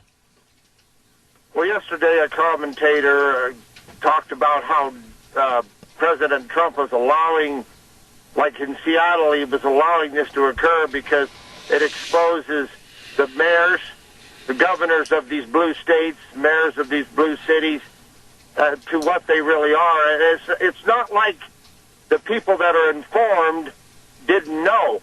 It's the ones that seem to be in the median that don't seem to care enough, but they're starting to realize that that things are just out of control, and this is not what we want. And you'd like to think that the people of Michigan would eventually recall her or vote her out in the next election, and the same way with the mayor of Seattle. And so by allowing this to go on, Trump could override this and stop it, but maybe in some ways it's waking people up, the ones that didn't seem to care before. Thank you. Respond to the caller, please, Kelly. Thank you. Well, you're absolutely correct. I mean, but there is this thing called federalism in the United States of America where a lot of what's happening in these localities, the president's power is very limited unless there's extreme violence that happens in these streets. But these governors, and Gretchen Whitmer is a perfect example. She's running for vice president on the Joe Biden ticket. Every day she comes out and she says something nasty about the president. She's putting these people's civil liberties. She's violating them through her executive orders. And she just seems to be a resist at all costs type of politician. She's an authoritarian, and this is not what we need, and this is not what American principles are based on. These leaders are servants of their communities. They were elected into their offices, and their power lays with the citizens who elected them. And I think that in November, a lot of us will remember this. We can voice our voices can be heard at the voting booth. Kelly, quickly, I want to also talk a little bit about the Trump rally coming up this weekend, and the power of the press, be that far left, against Donald Trump holding this rally. I want you to talk about that a little bit. Well, we see just the double standards. The press is rooting on protesting and massive gatherings in all of these cities. I think in Brooklyn over the weekend you had thousands upon thousands of people talking about black trans lives and the glowing headlines of "Isn't this just so moving?" And yet when some Trump supporters want to get together and root on their president and their beliefs and what they want, it's all of a sudden COVID-19 is going to come and spread, and he's putting people's lives at risk. I don't know. I mean, this COVID-19 is a really smart virus in the fact that it can identify who are Republicans and who are Democrats and what social issues are worthy of debate and which ones are not. But, I mean, the press is going to be the press. We, tomorrow, with the vice president, are taking all of the proper precautions. Everyone who comes in is going to have their temperature checked. Masks will be provided. There'll be social distancing. And I'm sure the campaign is issuing those same safe guidelines for this rally. Let me ask you quickly, what about the GOP convention? I mean, North Carolina has been a real fly in the milk, and what about the selection for the GOP convention? I think Jacksonville is a great alternative. The mayor there is excited about, kind of just the economic boom that happens with every convention, with the hotels and Jacksonville, and he even said, the mayor of Jacksonville is like, Northern Florida is not Miami. We haven't been hit hard by COVID-19, and we have the ability to host this. And so I think that it'll be a great celebration. I'm excited to go to Jacksonville. I know there'll be some business in North Carolina, some RNC business that they work out. But we wanted to go to North Carolina. We were excited to go to North Carolina. But if you can't guarantee that you can have a convention there, and it's coming up quickly, it's just going to be here at the end of August, we need some certainties so we can start the organization process. Talking about flies in the milk, I have to think about John Bolton and his new book, which is under scrutiny right now by the White House because of possible classified information and the animosity between Bolton and the president. What are your thoughts? Well, the book should. John Bolton was the NSA director. He was privy to top classified information. Of course, all that information should not be disclosed in a book. And if John Bolton really wanted to get out and tell his story, he's been invited by Democratic congressional members repeatedly to get out and testify, but he refuses to do so. I've heard from some sources within the White House that this book is riddled with errors, just basic fact-checking has not been done, and so I support them in trying to keep this book from being published, because if the facts aren't even true, then you've got a whole other problem of, a personal vendetta against the president that John Bolton wants to take out. Kelly, you work with polls and you probably study these every day, and I absolutely am shocked. I know we're still 4.5 to 5 months away from the election, but it shows that Joe Biden is up by 16% in the state of Michigan and leading in other battleground states. And my question is simply, how? How can this man possibly be leading in the polls right now? Well, you've got to look at how the polls are conducted, and a lot of these media outlets are now just letting anybody, respond to a poll. And what we found, the most reliable polls are with registered likely voters. And likely voters, and the fact that you can be registered and still not go out to vote.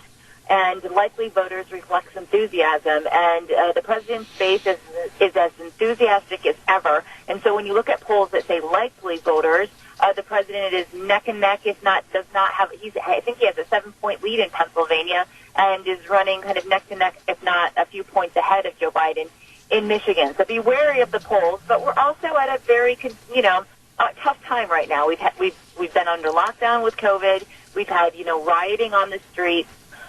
We are focused on the great American comeback in the economy and reopening, and that will be the message that we take into November. And in all of those aspects, the president holds a healthy lead over Joe Biden in terms of who do people trust most to handle the economy. Kelly, I'll talk about the economy myself. I was very doubtful that we would see kind of a U-curve upwards instead of a V-curve, and it looks like that V-curve is coming back to fruition. I absolutely am amazed as to the comeback financially that we're seeing. It almost makes me wary, though, when looking over my shoulder as to what the Democrats are going to try to pull next. Well, isn't it sad that when we're talking about a positive economic recovery, jobs numbers that exceeded everybody's expectations, retail numbers yesterday that were through the roof, and Democrats aren't happy about it. They're almost rooting for economic failure. It's sickening how divided we've come as a country that we can't even both sides of the aisle rejoice in some good economic news, because everyone, when the president said there's pent-up demand and we see a V-shaped recovery, we all were kind of like, ooh, we don't know. But indeed, those numbers are reflecting that, which is great. It's great news and should be celebrated again by Republicans and Democrats. Absolutely. Communications Director at America First Action, a wonderful lady to have on the program. Thank you so much, Kelly Sadler. Please come back. Thank you for having me on. Thank you very, very much. Wonderful lady right there. Very knowledgeable, very articulate, and we're glad to have her back on the program, Kelly Sadler. And we will have her back on the program. I can guarantee you that. Right now, Deanna's is still kind of nasty outside, kind of windy and spitting rain, and doesn't look real good. We're going to go to the weather forecast, and Gina will tell us more. The weather this hour is brought to you by Phillips Oaks, Goodwin, Crane, and Company. And they are the professionals, providing accounting services to the Mini-Cash area for well over 50 years. They know. They've been there, done that, and they can serve you with the best of tax return preparation, tax planning, financial statement preparation, retirement planning, and if you're trying to change your business to a corporation or hire more people, whatever the case might be, they are the professionals. Phillips Oaks, Goodwin, Crane, and Company, with offices in Burley and Rupert. Right now, here's Gina with the weather. Looks like the rain showers are going to stick around for today, and the winds are picking up, but hopefully by tomorrow we'll see some sunshine. Here's a look at your weather forecast. We are expecting a 20% chance of showers off and on throughout the day, mostly cloudy skies, expecting a high of 61. Winds are going to be picking up out of the west at about 20 miles an hour. Gusts as high as 34 miles an hour tonight. Areas of patchy fog between midnight and 4 o'clock in the morning. Otherwise, partly cloudy skies. We are expecting a low of 42. Winds are going to be dying down just a little bit as well. For tomorrow, mostly sunny skies with a high of 71. Clear for tomorrow night with a low of 44. Friday, sunny skies, high of 77. Then for the weekend, Saturday and Sunday, mostly sunny skies. Highs are going to be in the low to mid-80s. That's a look at your weather for 7. I'm loving it. I'm loving it. Thank you. We'll get through this little bump in the road, and then we'll have better weather. And the weather brought to you by Phillips, Oaks, Goodwin, Crane, and Company. As I said, they are the professionals. You need to call them and have them help you, your family, and your business. Offices at 1710 Overland Avenue in Burley and 625th Street in Rupert. The professionals. Phillips, Oaks, Goodwin, Crane, and Company.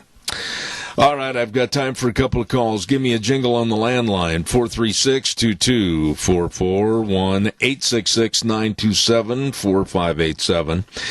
You know, one group of people that has really suffered during the coronavirus and all the garbage connected to it, our kids, our grandkids.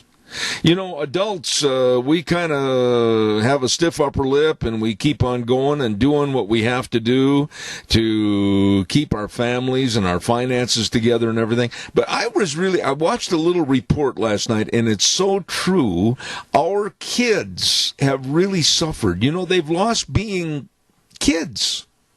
A lot of the senior graduates from high school, they lost the last 3 months of their school. They lost the last 3 months of sports activities. They lost the last 3 months of various, maybe approaches to various colleges and universities. They lost their graduation ceremonies with everybody with tears in their eyes, so proud of Johnny and Susie. They lost that. Then, in the summertime, they've lost the Little League Baseball. They've lost the swimming, and they've lost the summer camps. And I think in general, our kids have just lost a lot of being kids. And it's so sad. It's so sad. The coronavirus and the closures took that away from them. And it's so sad for a group right there of kids, children, that are very, very low susceptibility to this virus. Their lives have been turned upside down. And it's been tough on the parents. I know that. It's been tough on the teachers. I know that. But it's really been tough on the kids. They haven't had the chance to enjoy a spring and summer the kids deserve. Calls are welcome, 436-2244, 1-866-927-4587. I want to remind you, too, about Patterson's Electronics, and they're located at 421 East Main in Burley. Caller, I'll be right there, I promise.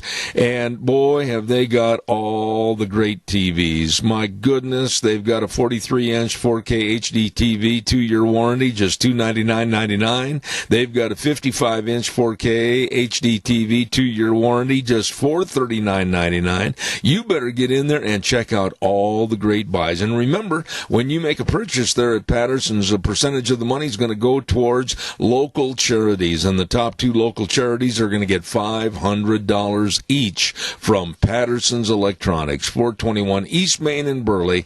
They're open Monday through Saturday, 9 to 6, 678-6997. Caller, good morning. You're on the air. Well, you know, it's a terrible thing what's happening, and our children, you like you say, you just want the children to be innocent, be allowed to be innocent, to go out and play and run and have fun, and you know, when you know that there are so many are in their houses on their phones, and mom and dad are so busy or they don't care. And, you know, these kids can look at anything on these phones. There's no restrictions. Yeah. And, you know, it's scary. And you say, you know, if children aren't raised in an environment that is nurturing and protected to a point and they're in a home with a mother and father that love them, and their children know it. But you see, so much it's just there's so much distraction. Yeah, but you know, Randy, they're distracted too. Go ahead. Let me just interrupt you there and say this. I don't know what's beeping in the background, Randy. What is it? Some kind of my brake thing. It's all right. Okay. But there's one segment of youth that I think are so blessed, and I hope they realize it. And that's your rural kids that are raised on ranches and farms. I maintain this, that during all of this coronavirus and all of this shutdown and all of this shut in, the kids that live on farms and ranches are so much better off. Their mental status is so much better off. Their health is so much better off because they had their chores to do. They had their things to do. Whereas city kids, I really feel sorry for them. Yeah, see, today everybody's so connected that everybody knows what everybody else is doing, or at least ways they think they do. So then they modify their behavior to fit in. Yeah. Instead of, if you grew up on a farm, a ranch, dairy, and you were just a kid out there working and you never really went to town much, and when you did, you were with your parents, and you just turned around and went back home because, you were a child. And so you knew who you were and what you were. You didn't modify your behavior from what you saw on your phone. Yeah. And so you came to town, and I would think in lots of cases the other children would have been, especially now, would have been impressed to see that somebody was actually standing on their own 2 feet and had their own mind. Absolutely. I've got to get one more call in, Randy. I appreciate yours. God bless you, man. Thanks. Call her quickly. I've got a minute left. I'm afraid the little kids are going to become obsessive compulsive with wiping down all the groceries and, everything, instead of going out and drinking out of the hose and playing in the mud. Yeah, but you know what? You're 1,000% right. The kids have lost the ability to grow up and be kids, and maybe get their face dirty, or maybe get a bloody nose because they got in a fight with little Jimmy. I mean, all of these things have been taken away from kids. Little League Baseball, all of this, and like you said, they're being raised now in a don't touch, don't go here, don't breathe this, put your mask on. They've lost kids' abilities to be kids. They've literally lost their innocence. Amen. Showing this little boy he was about 6, 7 years old, and he was washing the groceries, everything, every part of it, and I was like, that's child abuse. I appreciate your call. Thank you very much. I've got to run and get ready for the news. Before I do, I want to remind everybody, thank you very much, my dear lady. I appreciate that. The Elston Estate Auction is going to be managed by the Bennett Boys Auction Service. That's going to be coming up this Saturday, June 20th, over in Buell at 4400 North, 1547 East in Buell, managed again by the Bennett Boys Auction Service. They're going to have vehicles, motorcycles, travel trailers, tractor, farm equipment, all kinds of household goods, really, really nice furniture, appliances, all of this and more at the Elston Estate Auction, managed by Joe Bennett and the crew at Bennett Boys Auction Service. No sale too big, no sale too small. The Bennett Boys, they sell them all. That's coming up this next Saturday over in Buell. Right now, we're going to close things down for this hour and go to the news from CBS. We'll be back in 7 minutes.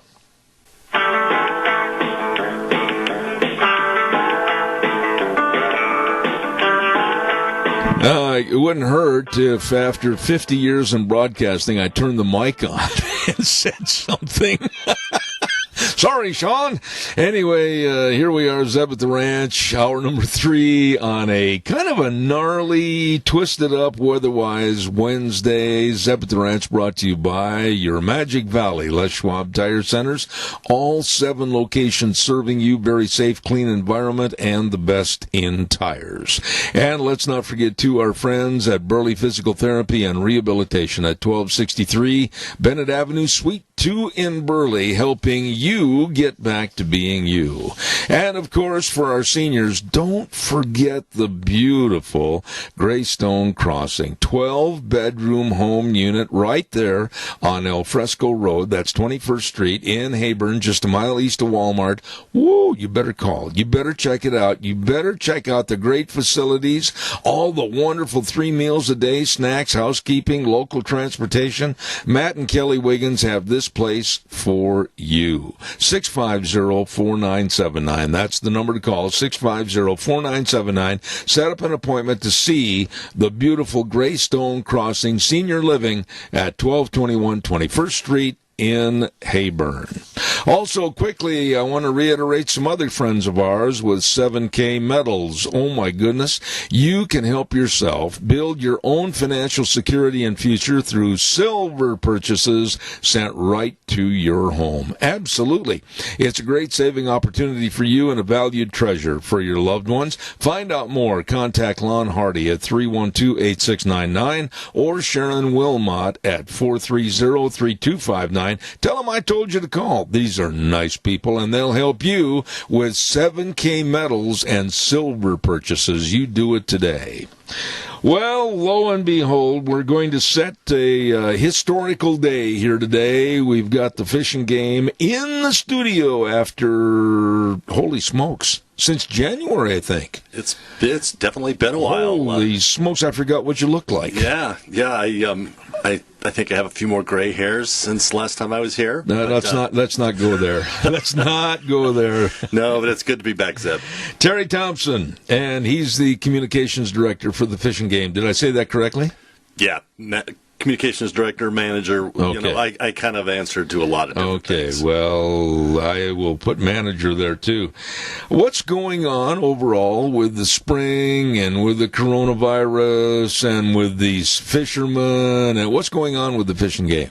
You know, surprisingly, you know, we, as everybody else, are taking Corona seriously. Our offices were shut down in the sense that we had our staff working from home. We had a skeleton crew. We were always there available to the public, but we really limited that level of interaction. But we're back open. Our staff have started coming back to work starting this week. Mm-hmm. So, you know, we still encourage people to social distance when they come into the office. We would prefer a mask, but, you know, we're set up with hand sanitizer, all that. So, you know, if you need to come into the office, especially check-in bears, that kind of thing, come on in. If you need to buy a license, ask questions. So I learned something over the last couple of months, and it's kind of comical in a way, that people that are on crutches like I am, you got to be really careful of that hand sanitizer to make sure you get it good and dry, or whoop, you're going to end up on your floor. Yeah, that is a good point. It makes the handles really slippery. You know, the thing I found is, you know, you go into a store and I follow the precautions, but before I head out the door, I always, you know, use the hand sanitizer, and I probably make some people a little upset because it kind of stalls up the line for about 10 seconds. But, you know, we all want to be safe. We want to keep our friends and neighbors in the Magic Valley safe and healthy. So, but things are good. You know, the interesting thing, if you've gone to a sporting goods store, the other day I was out at Sportsman's Warehouse there in Twin. Good old Reese. And I tell you, it's hard to find some fishing tackle because really, yeah, the shelves are bare. And I was talking to one of the sales guys, and you know, with social distancing and such, people were really looking to get outside, and our license sales are up, both hunting and fishing, which was kind of surprising, I think, to us as an agency. Yeah. But people are looking for opportunities to get out there, and I think the supply chain is a little bit off, you know, because a lot of the fishing tackle comes out of China. Yeah. But yeah, I haven't been out there for a couple weeks, so they probably got it restocked by now. But people are getting out and doing a lot of fishing this spring, which is a good thing. Oh, absolutely, we love it. And from what we understand, our officers are calling in and letting us know people are being respectful of others. They're keeping their distance away. We actually found before Memorial Day that some of our weekends, the use out on stream banks and everything was as heavy or heavier than a traditional Memorial Day. Really? So now that surprises me because the weather was not nice. Yeah, but I think people were just looking for a way to get out, have some fun, and kind of put things on the back burner for at least a day. We were encouraged that people use fishing as that outlet. Yeah, it really surprised me because I know vividly on Memorial Day weekend, we kind of took a little drive around to see what was going on or not. Mm-hmm. And even the campground over here at Murtaugh Lake, those people are tough. Yeah. It was chilly over there. And there was a lot of fishermen out there. Yeah, yep. This weather has been crazy. It's so hot during the week, and then it turns cold. I just had a text from my family members who were looking for a place to go camping this weekend, and Smiley Creek is white this morning. Meaning angel dandruff on the ground. Yeah, it came down pretty good. This is a crazy spring, but it doesn't seem to have slowed people down. What about the fishing in general? I know I'm skipping way ahead here on the list, but how's fishing been? I mean, what are the catches like? It depends on what you're looking for. Overall, fishing has been great. It's been good. Our stocking program has stayed right on schedule. We're putting a lot of fish out. I'm going to interrupt you on occasion and ask questions. How do you know where and how much to stock a certain lake or river, etc.? That's a great question. So our fish managers actually come up with a schedule, and they do that a year or more in advance. Oh, really? Looking at use patterns, how, we spend a lot of money on our fish program, but the hatchery fish are designed to be caught, kept, taken home and eaten. I see. So, we do a lot of monitoring to see, are people using those fisheries and at what exploitation rate for, that it's happening. Freedom Pond over in Burley, man, I tell you, those people pull those fish out just about as fast as we can stock that little pond. Wow. Now, is there a fee to go fishing there? Nope. And the license, the state license, is all that's required? Yep. Okay. Yep. So, as long as you're going after what we would consider a resident fish, rainbow trout, crappie, perch, bass, it's just a standard fishing license. Well, there again, I go back and I'm showing some ignorance here, and I should know the answer to this question, but as a fish and game unit, how do you know whether, we better put X amount of crappies in, we better put X amount of trout? How do you know what to do in various ponds and locations? We listen to anglers. We survey them. We go out and we do what we call creel surveys, where we actually will walk along the banks of a creek or a river or a pond. And scare everybody to death because they left their license in their pickup. It's talking to the anglers a lot and seeing what kind of success rate they're having. Really, some of our ponds, like I say, we stock regularly. Oster Lakes down in Hagerman, a lot of what we would call our community ponds, Freedom Pond, Burley, Filer Ponds. Now all of a sudden I'm trying to remember names. But there's no end to the availability to go fishing. No, and that's the great part about southern Idaho, or even Idaho in general, is, there's lots of places. Yeah. Some get used heavier than others. What about people like myself and or someone that's far, far worse off, like wheelchair? Are there a lot of accessible places? You bet. So Oster Lakes down in Hagerman has a lot of accessible fishing platforms, if you will. Yeah. You know, parking spaces right next to it, hardened paths, so it's easy to get there without a lot of trip hazards, or you don't have to walk through gravel. Gavers Lagoon up in Peekaboo, another great location. What was the name of that place? It's called Gavers Lagoon, or some people call it Gavers. Gavers Lagoon. I've never heard of that. It's actually right at the hatchery. Oh. And it's a really cool little pond. This last fall, we actually went in and dredged it out deeper because, over time things silt in. Sure. So we deepened it up. We did a lot of rehab work along the banks, so making it more accessible. It's a great family location. So I will point out, this is probably a good segue, that right now our hatchery facilities are closed to the public still from a COVID standpoint. I see. And a lot of that is, our hatcheries are, we may only have 4 or 5 people that staff a hatchery. They are on site 24/7. And so if the hatchery crew goes down because of COVID or any, virus, the flu or whatever, it can have a really hard impact on raising fish. Absolutely. I never thought of that. Yeah. So we have been working very hard this spring to protect our crews. Do you, and I'm just shooting from the hip here, do you do anything with like Murtaugh Lake or any other of those type of places to stock fish? So Murtaugh, I don't know off the top of my head the stocking out there, but we have put in some catfish. Somebody had told me, was it you, Terry, or where did I hear this, that there were thoughts or anticipations of maybe putting northern pike in the lake over here? So that's still in the discussion. It is. I see. I see. So I should probably at some point bring Mike Peterson in on the show. Oh, love to have him. Yeah. He's our regional fish manager, and you want to catch a fish that's going to fight. Yeah. They will. Oh, yeah. Dog Creek Reservoir north of Gooding there's got tiger muskie. Oh. And the size limit there, and I'm still bound and determined to get out there and go fish if I could ever get my boat running.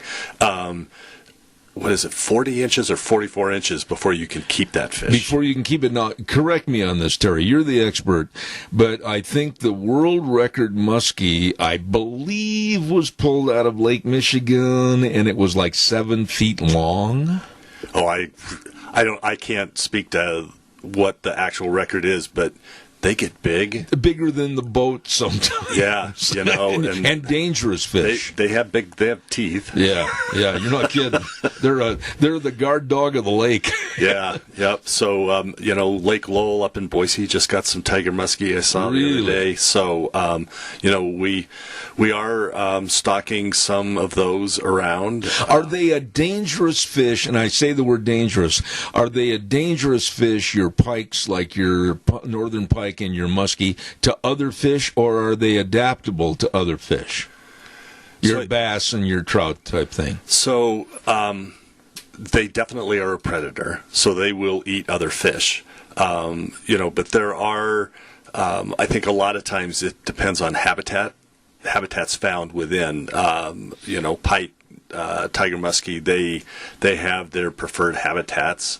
And, if there are other habitats in the water body that can separate the fish. I see what you're saying. Yeah. So, and that kind of brings up a point about, where we stock, say, a tiger muskie is well thought out so that it does not impact other fisheries. Or, a lot of times they're putting them in to reduce some other species of fish that might be at a level that we don't want. Yeah. So we can use them to help us reduce other populations and provide a fishing opportunity at the same time. I'm excited about this. I mean, just talking to you, it brings back memories of fishing on Lake Michigan and in Wisconsin and Minnesota. And when you hook onto a northern pike or a muskie, woo! Woo! It's rodeo time. I mean, that is fun fishing. So if you like to fish for pike, go north. The big lakes up around Coeur d'Alene have some good pike fishing. But when you get them in the boat, don't let them flop around. There's a lot of fish that when you bring them in the boat, you have to be a little careful because they can just either beat your boat up. And I think of my time with big halibut up in Alaska, but you went fishing for those just for the halibut. Yeah, bad joke. Something along those lines. Yeah. Hey, we better get back to the list here. Oh, this is all good. I love it. Yeah. What is going on? I heard something about this a week ago. A fraudulent email is going around that's announcing that non-resident hunts have been canceled. What's going on here? So this came out, and it looks very official. In fact, it looks so official, I bet most department people wouldn't even have recognized it. You're kidding. Other than in terms of the look and feel, it had our logo on it and it had the banner, so it looked like an email that you would get from Fish and Game. But the first tip is that it says that we have closed non-resident hunting this year, and that we have extended the controlled hunt application period to the end of June.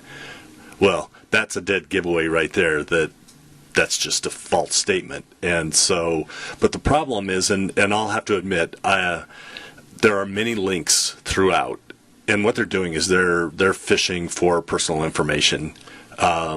So if you get an email and it says that we've closed non-resident hunting and now we've extended the application period, do not click on those links. I don't know what they do, but they can't be good. Yeah. People, this has become so commonplace anymore that the term phishing, where they're looking for information. I know they're looking for information, but for what benefit would it be to start a fraudulent email like that? Who's going to get hurt by it, or what would be the outcome that would benefit that particular person?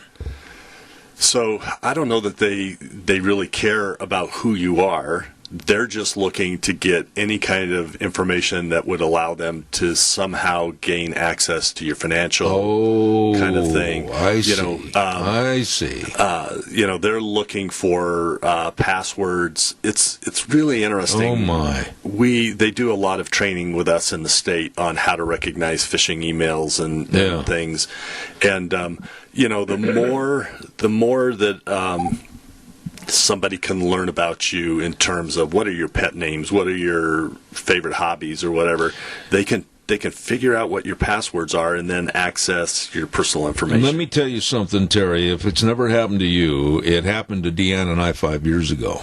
We had identity theft. Wow. And I went through, and I'm using this word in the proper connotation, we went through hell. Yeah. And they destroyed to where we had to have all of our credit cards redone, everything redone, bank account numbers redone, everything. And it was absolutely one of the most embarrassing for a while experiences that I've ever gone through.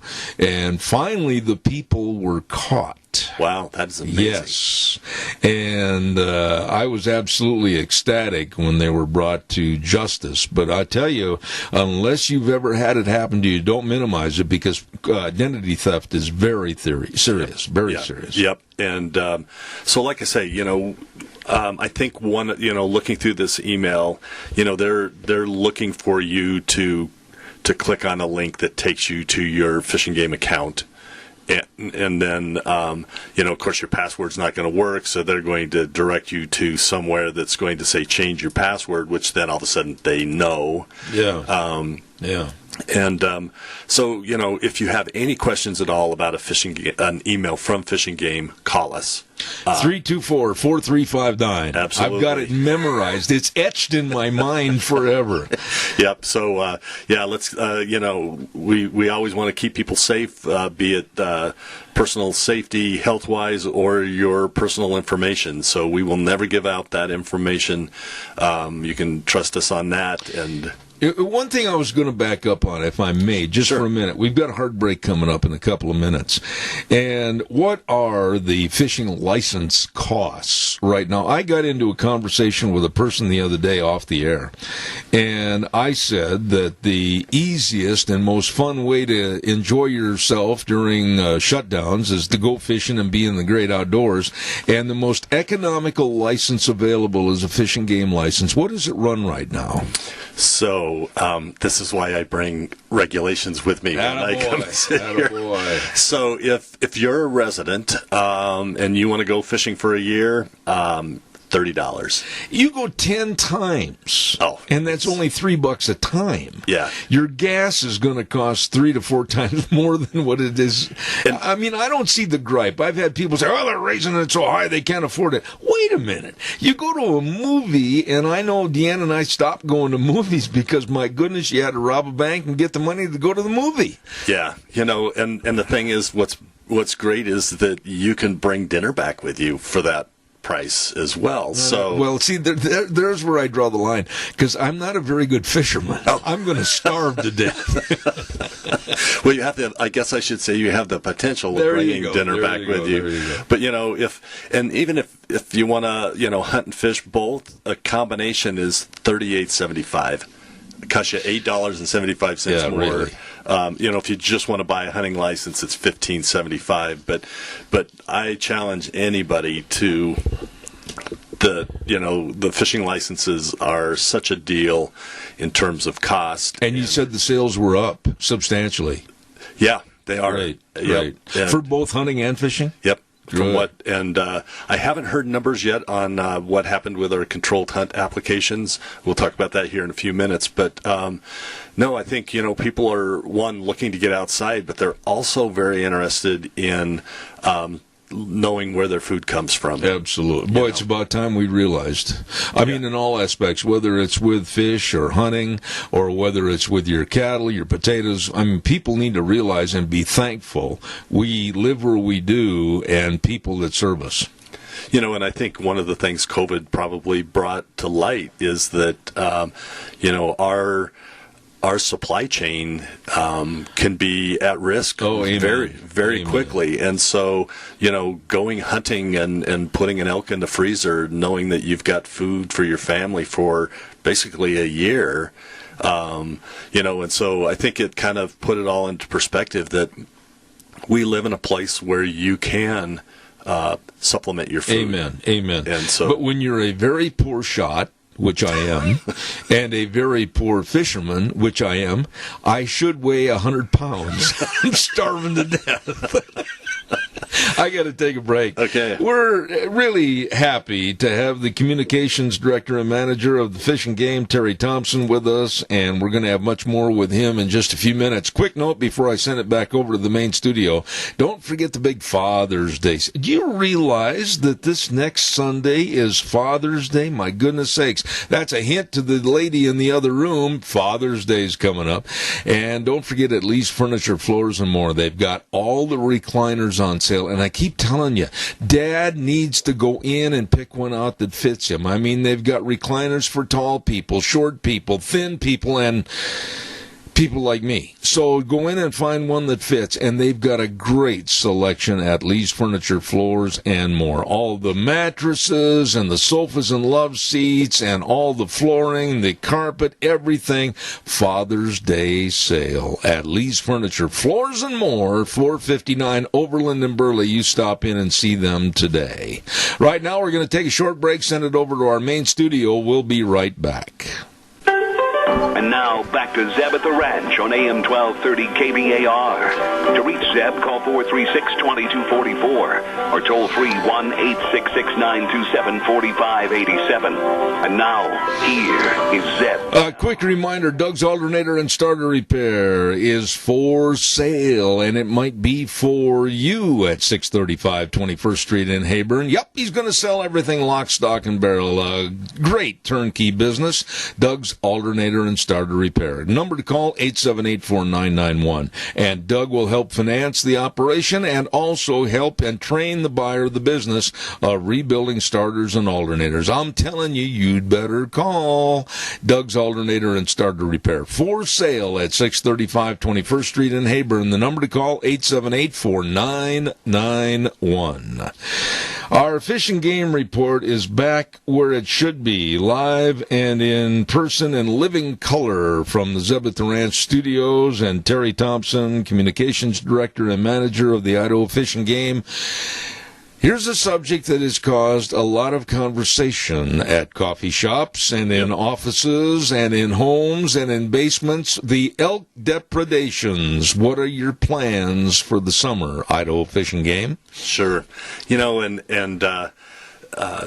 because it does bring out, you know, a lot of emotions, I think just by us, the willingness to talk about it, Yes. shows that we really want the public, and especially our hunting public, to know what we're doing. We don't have anything to hide, and you know, depredation happens pretty consistently here in the Magic Valley, and I think you've heard probably Craig White say this on air before, is that the Magic Valley region, which I work in, has the highest amount of private land of any region within Fish and Game. Mm-hmm. So we have 7 regions. And because of a significant part of that private land is in agricultural production.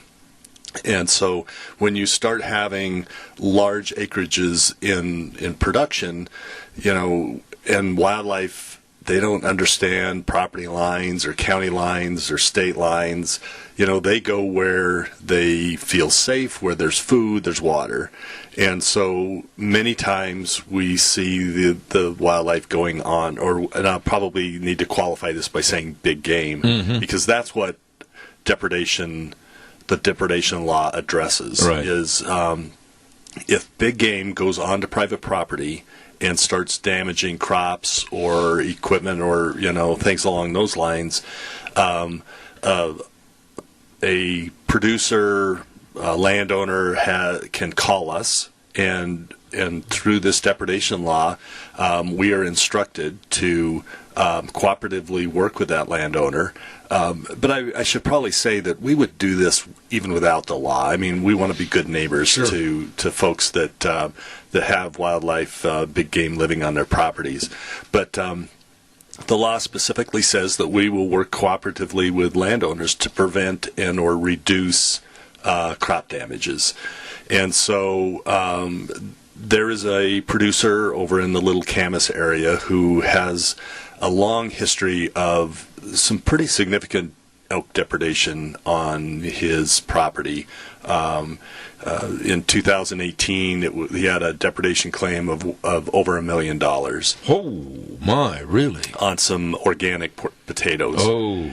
And, you know, that kind of really brought probably more attention to the depredation program than probably most had seen in previous years. So we have spent a lot of effort working with that particular producer to make sure that we do our part to try to help protect his crops from damage.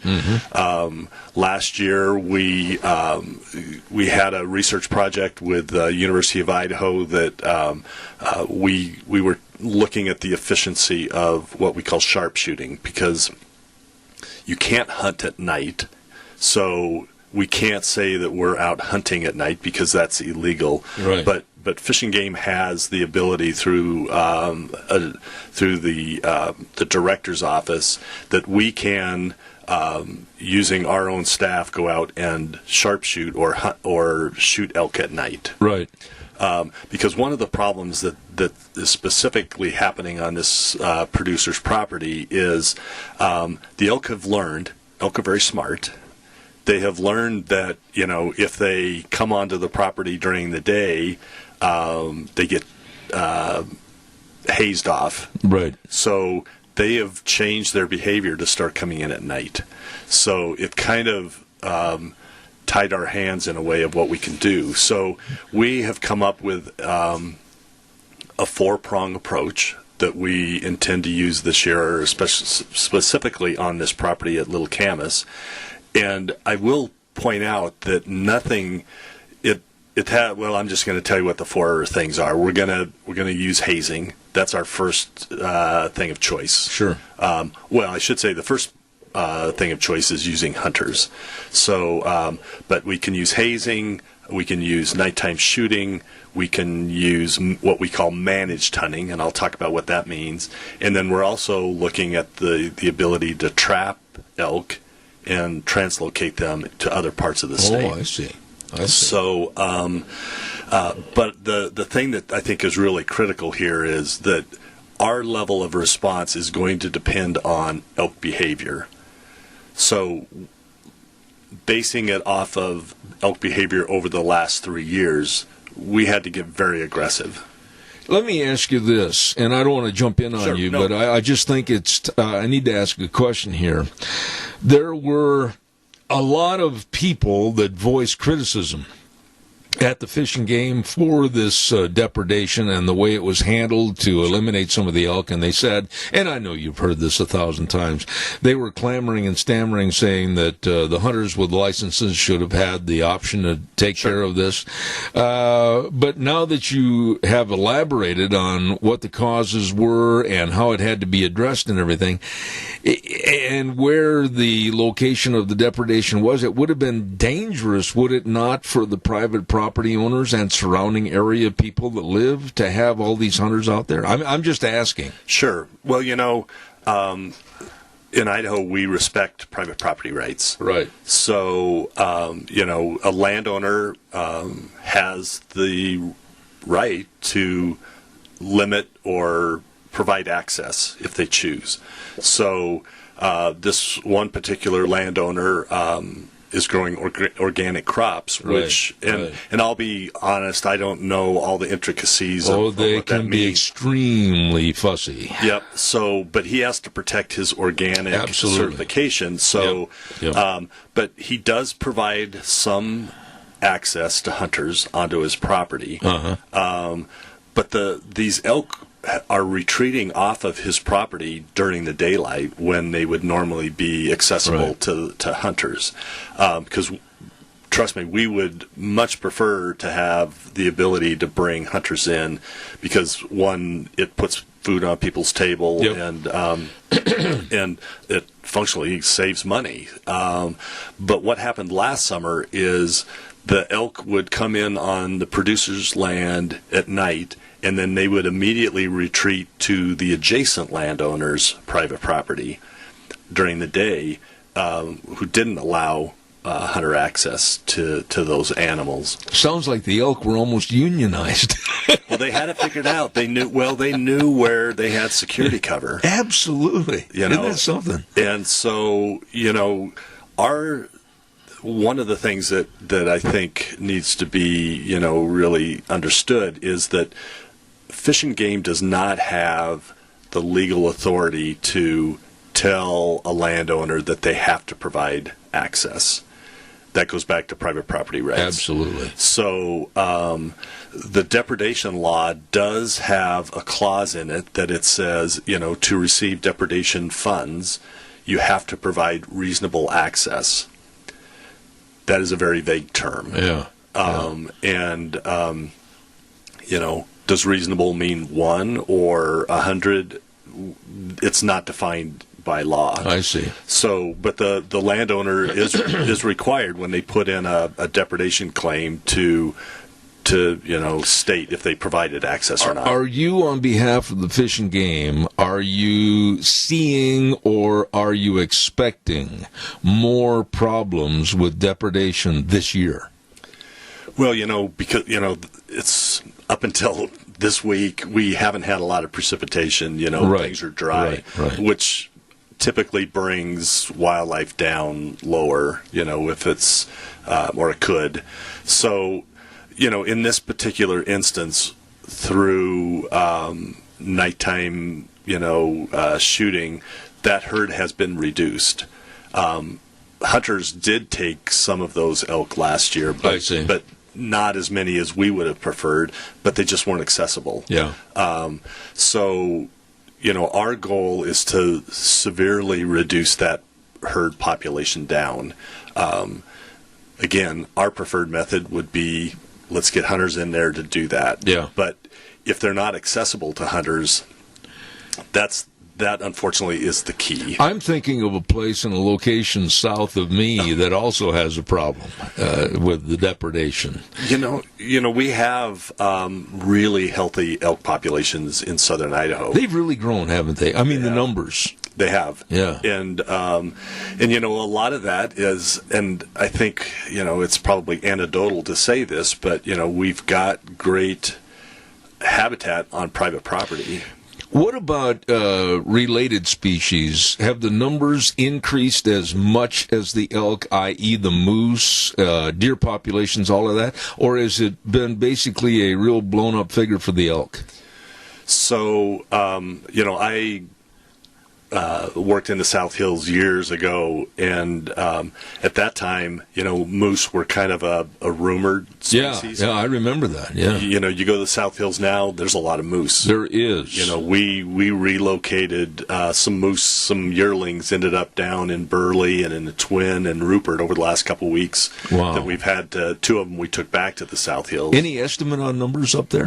I don't know. That's a great question. I'll have to ask our wildlife folks on that one. But I can tell you firsthand, and my wife and I and another good friend of ours, we came within an eyelash, distance-wise, maybe 30 feet, from a mad mama moose that we somehow got between her calves and her. And I had never even thought about seeing a moose at that time in the South Hills, way, way back in the South Hills. And I'll tell you what, you talk about wake you up and really appreciate what's going on. They can be a dangerous species up there. Oh, absolutely. One of this moose that ended up in Twin a couple weeks ago had an encounter with a dog and got really riled up just before going into the neighborhoods. So that was a concern to us from a public safety standpoint. And this was right in Twin? Yeah, right. In fact, right behind D&B. There on Addison. Oh, that would stir some people up, wouldn't it? Yeah, and the very next day we had one in Hayburn, there by the movie theater. And then it almost crossed the interstate, but local law enforcement were able to keep it from crossing.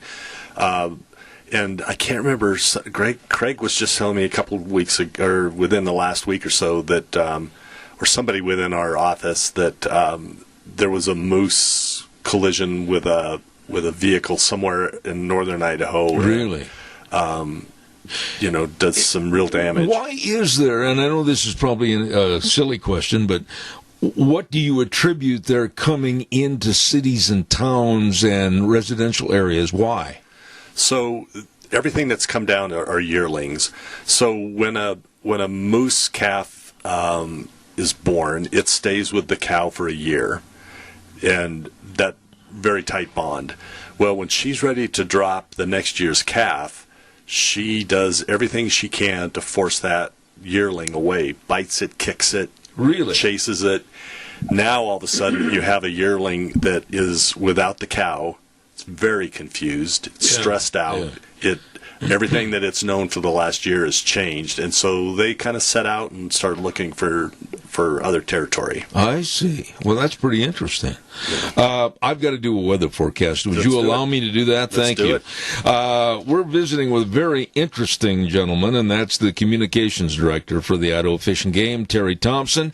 Want to remind you, if you're hungry, I know a great place to go, and that's Edith's Cafe at 144 East Highway 81 in Burley, right across from the golf course, and they've got a barbecued brisket sandwich to die for. It is phenomenal. Deanne was in telling me about it just a little bit ago, and that, along with all the great menu choices at Edith's Cafe, you got to stop in. My goodness sakes, their hours are Tuesday through Thursday, 11 to 8, Fridays and Saturdays, 11 to 9, and they do catering. They've got all kinds of dinner specials, great steaks, and peach cobbler for dessert.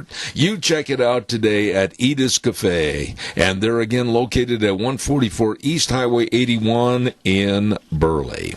Right now, we're going to have our weather forecast, and it's brought to you by Scarro's Meats, Don Scarrow and the crew at 331 North Road, Jerome. They've got pork. I mean, they've got pork chops. They've got hams. They've got all the flavors of bacon. Boy, they have been busy getting ready for you and all your orders. Tri-tip, you name it, bratwurst, all the breakfast sausage. It's there at Scarro's Meats with Don Scarrow and the crew at 331 North Road, Jerome. The number to call, 324-7657. Right now, here's Gina with the weather. Looks like the rain showers are going to stick around for today, and the winds are picking up, but hopefully by tomorrow we'll see some sunshine. Here's a look at your weather forecast. We are expecting a 20% chance of showers off and on throughout the day, mostly cloudy skies, expecting a high of 61. Winds are going to be picking up out of the west at about 20 miles an hour. Gusts as high as 34 miles an hour tonight. Areas of patchy fog between midnight and 4 o'clock in the morning. Otherwise, partly cloudy skies. We are expecting a low of 42. Winds are going to be dying down just a little bit as well. For tomorrow, mostly sunny skies with a high of 71. Clear for tomorrow night with a low of 44. Friday, sunny skies, high of 77. Then for the weekend, Saturday and Sunday, mostly sunny skies. Highs are going to be in the low to mid-80s. That's a look at your weather for 7th Ranch. Thank you, Gina, and brought to everybody by Scarro's Meats, 331 North Road, Jerome. Again, that telephone number to call, 324-7657. They are changing the way we eat, one delicious bite at a time. Caller, good morning. You're on the air. Thank you for your call. That's right. I have a comment and then a question. As a person who volunteers at the food pantries, I want to thank the Fish and Game and the Hunters organizations, because when they have these kills, they carcasses, that sort of thing, they've donated them to our food pantries, and we want to thank them for that. And then my question is, years ago I was told that the bull trout is protected because it is a monitor for our native trout, because that's what they feed on. And when they're healthy, that means we have trout. Well, then they're not healthy. It means we don't have any trout left. Please tell me the logic of that. You know, I appreciate your call. That's something I'd never heard of, Terry. Have you? About the bullfrogs being healthy, and if they are healthy in population, the trout are healthy. You know, I can't speak to You've got an inquisitive look on your face, just like I do. I'd never heard that before. I haven't either. I'll have to ask that question. Well, here's what you do. You go back and do some research, and then please call the bullfrog capital of the world and get information, and then call me back, and I'll put it on the air. Yeah, I'll have to. I've never heard that before. I'll have to check out that link. Hey, you know, we were talking about elk, and we've got a caller calling back. I'll take that in a minute. But I also want to mention that you've got on the list that bears are coming into the communities up in the Wood River Valley. We are, we are, or they are? They are. And, so last year we didn't have our first bear report in the Ketchum area till middle of July. Wow. We had 7 in May. Wow. So, and we had some more have come in since. So the bears are definitely coming down, and we're attributing that to a really dry spring and didn't have a lot of green up for the bears. But it's we don't have bears luckily down here, but people go up in the hills and camp, so we just want to make sure people stay safe. Okay, protect your food. Send Martha out to start the car. Yeah. Caller, good morning. You're on the air. I'll just quickly say that years ago that was the Jarbidge River where that all came about, and why it became known to the public. That might help with is looking that up. Also with the bears, I'm sure glad the season's over, because the bear baiters have certainly endangered our lives working at the mine where they've been baiting. Thank you very much. Terry, you want to respond to that, please? Thanks for the tip on the Jarbidge. I'll bring that up. In terms of bear baiting, bear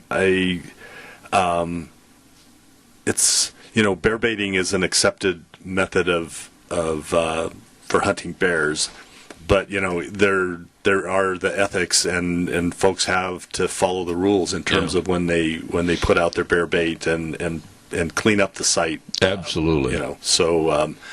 I would very quickly thank the caller for her comment about the food pantries. So Idaho Hunters Feeding the Hungry is the group that that distributes that meat out to area food banks or food pantries. So very good. It's nice to recognize their work. Very good. We have time for one more call. Good morning, caller. You're on the air, please. Yeah, how about a wolf report? Are you keeping them in check? It's a good question. What about the wolf report? We don't hear as much as we used to about wolves. So the commission has liberalized the wolf seasons to the point of, there are areas in the state where you can hunt and trap wolves 12 months a year. In some areas, it's limited at 11 months, but that 1 month is still not too impactful on the hunting. Last year we deployed game cameras around the state with the sole purpose of looking. Well, I shouldn't say sole purpose, but one of the primary purposes was to get a better estimate on wolf populations. And they're holding at about 1,000 animals, I think. One of the things is, we actively have wolf hunting and trapping going on. We want hunters to get out and harvest wolves. We also don't want to get our wolf populations down to a certain level where the federal government takes over management again. Amen to that. So, it's a fine line. Yep. We want to have enough wolves to maintain state management, but we want to keep populations as far down on that list as we can without impacting. I've got 1 minute left, and I just want to say something that you and Craig and everybody else that's been on this program has told the public. When you find young wildlife in the wild, leave them alone. Do not pick them up or bring them home, or even worse, take them to the fishing game, right? This is a message that goes out every spring, and just yesterday we had 4 phone calls. Really? About people picking up animals, and then all of a sudden it's oh shoot, what are we going to do with them? So they call us. Yeah. Leave them where they're at. Yes. Wildlife parents without anthropomorphizing. Can you say that fast 5 times? I probably could, except I'm on the radio, and then I know I can't. But, putting human characteristics to animals. So, the adults have to go out and feed on their own. Yeah. And so, they have to leave the young by themselves. So, leave them where they're at. Say that word one more time. You said that so eloquently. I'm really impressed. That's because I'm the communications One more guy. time. Anthropomorphizing. You almost tripped up? I got to run. I'm late, but I want to tell everybody how nice it was to have Terry Thompson with the Idaho Fish and Game, a communications director, on our program in the studio. I'm sorry, Terry, I didn't get to everything on the list. I talked too much and asked too many questions. That's great. I apologize. I love it. It's perfect. God bless you, man. Have a good month, and we'll see you next month. Thank you, and same to you. All right. Ladies and gentlemen, we always wrap up the program by saying the way things were, the way things ought to be. And the 4 words that mean the most to me: in God we trust. We'll be back here tomorrow morning at 8:06. Zeb at the Ranch, have a great day. Sean, thanks for everything. Have a good one. See you then.